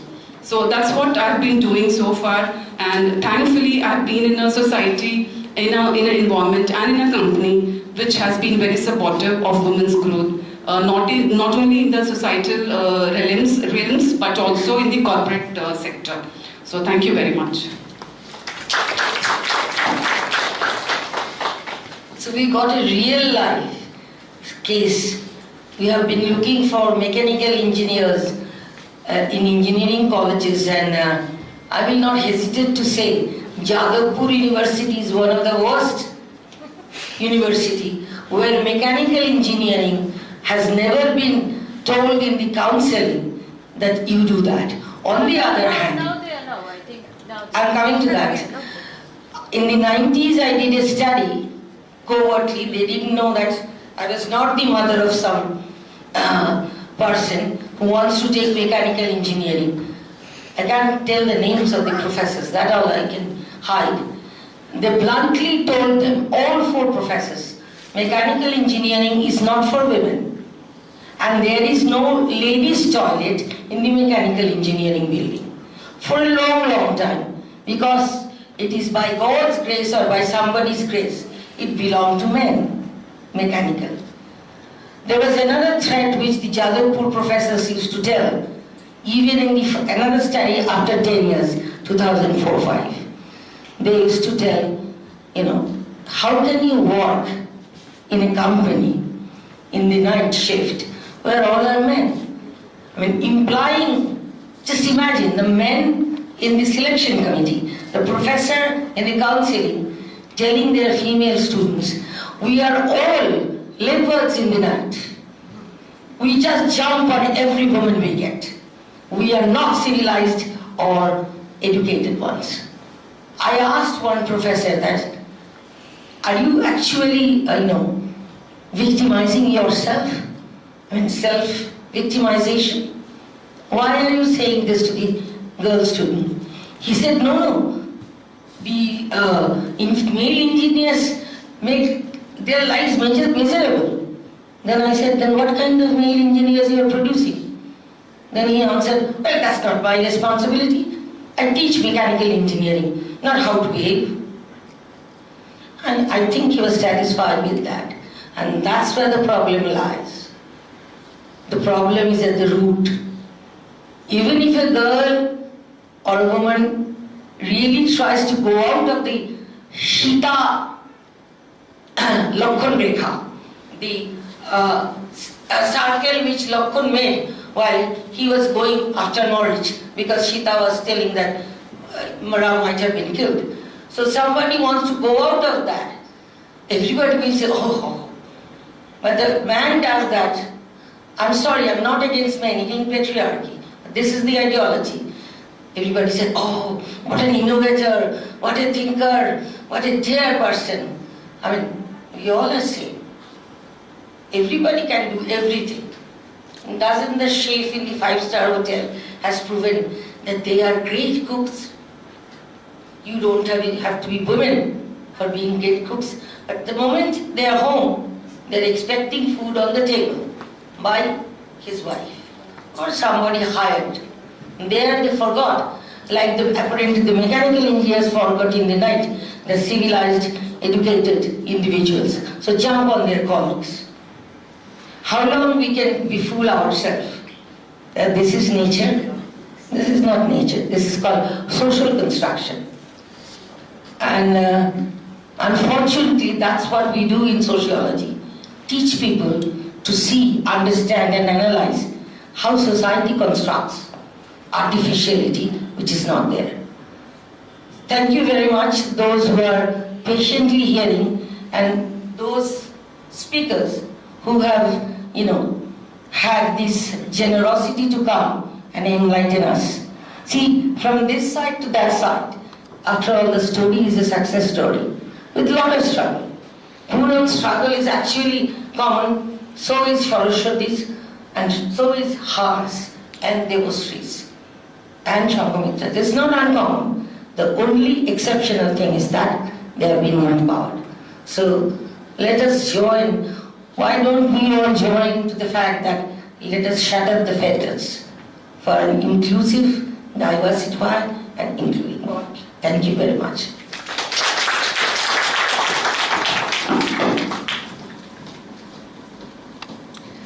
Thank you to all the speakers. Thank you so much. Do we have any questions for the speakers, or yes, actually most of our audience is watching us online on YouTube. I'm sure they'll be, yes. But thanks, a big thank you to all of you. Indeed, very powerful stories, enlightening stories. I'm reminded, ma'am, you would know, I'm reminded of Virginia Woolf's Room of One Soul when he was standing, the narrator was standing right in front of the library, and then she was asked to provide an introductory letter for her to come into. That was published in 1925. Has the situation changed much? We have to find out, definitely. Please, please. আমি একটু সরস্বতীকে একটু জিজ্ঞেস করব, আপনি একটু লেখাপড়া শিখেছেন? না। আচ্ছা, শেখার কিন্তু কোনো বয়স নেই, হ্যাঁ? আপনি যদি চান অনেকে এগিয়ে আসবে, আপনি একটু করে দেখবেন, খুব আনন্দ পাবেন। মানে নিজেকে আনন্দ দেওয়াটা খুব দরকার, জানেন তো? সেইটা আপনি অনুভব করবেন। আপনি এটা করেছিলাম আমি, আমার বড়ই রাজি হয়নি। বরকে বাধা দেবেন না। কি বলেছে জানেন, যে একদম ঠিক।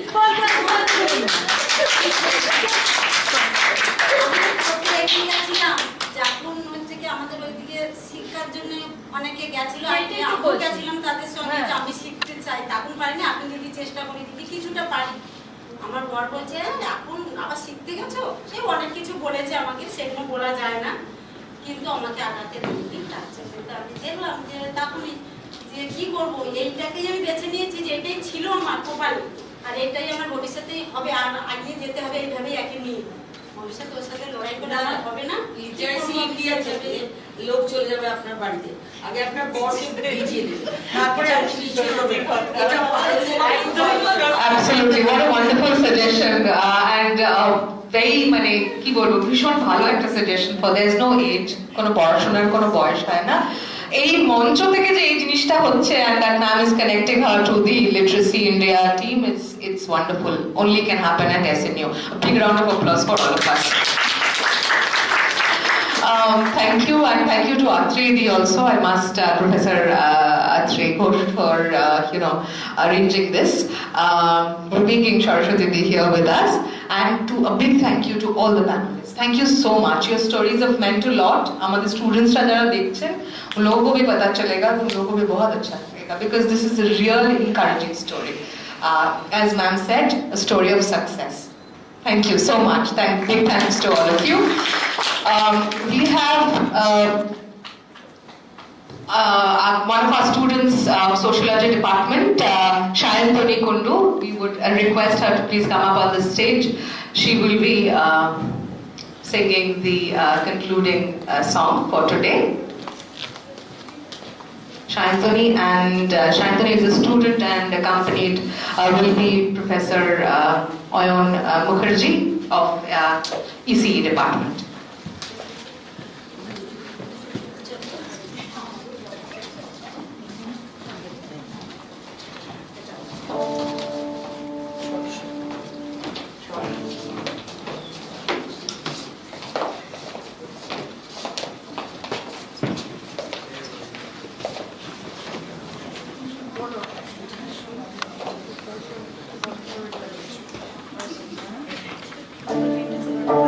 Thank you.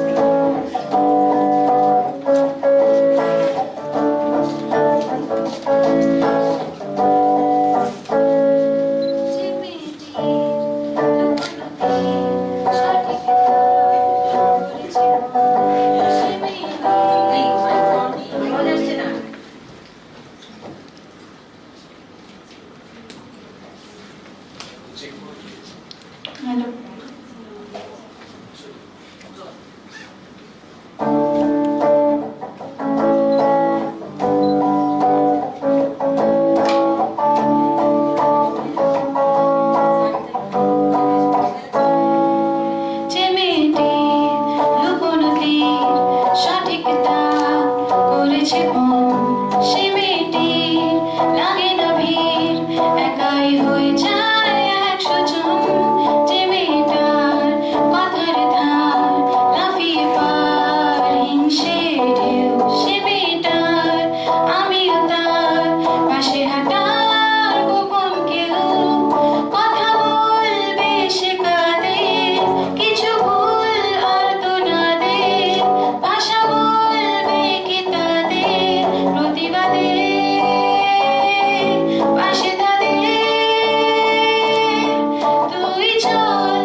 Thank you so much for those very powerful lyrics and a very powerful song.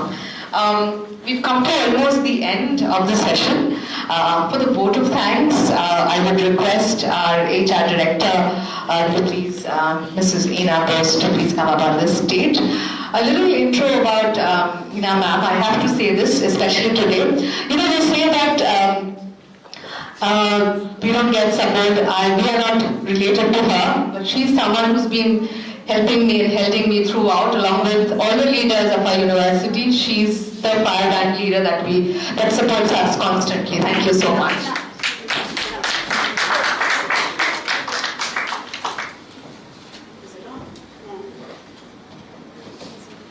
Enough. Thanks, Anila, for that prolonged, extra. There's no one here to listen to you. People are listening on. Thank you so much. This has been an awesome day. It is said that every woman has magic.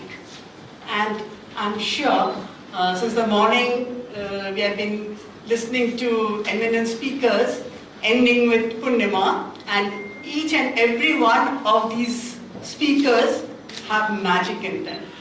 And I'm sure all of us do. We are all Wonder Woman.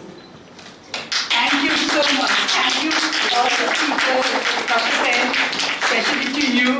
And Purnima and Devasri, you have responded to my call at a very short notice. I've not given you enough time to prepare, I'm sure. Both of you are very busy. Thank you, Indrila. And thanks to my foot soldiers, Papia, Shukarna, Shushmita standing here, and I don't know where they are, but they have been running after me. Thank you, everyone. Okay, good day to you all.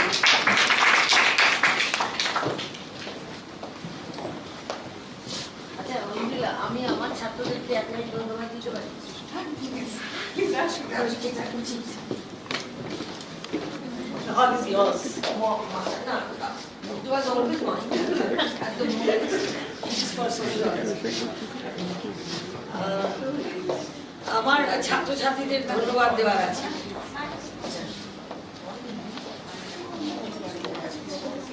আমার মনে হয় আমার ছাত্রছাত্রীদের আমি একটু ধন্যবাদ দিতে চাই।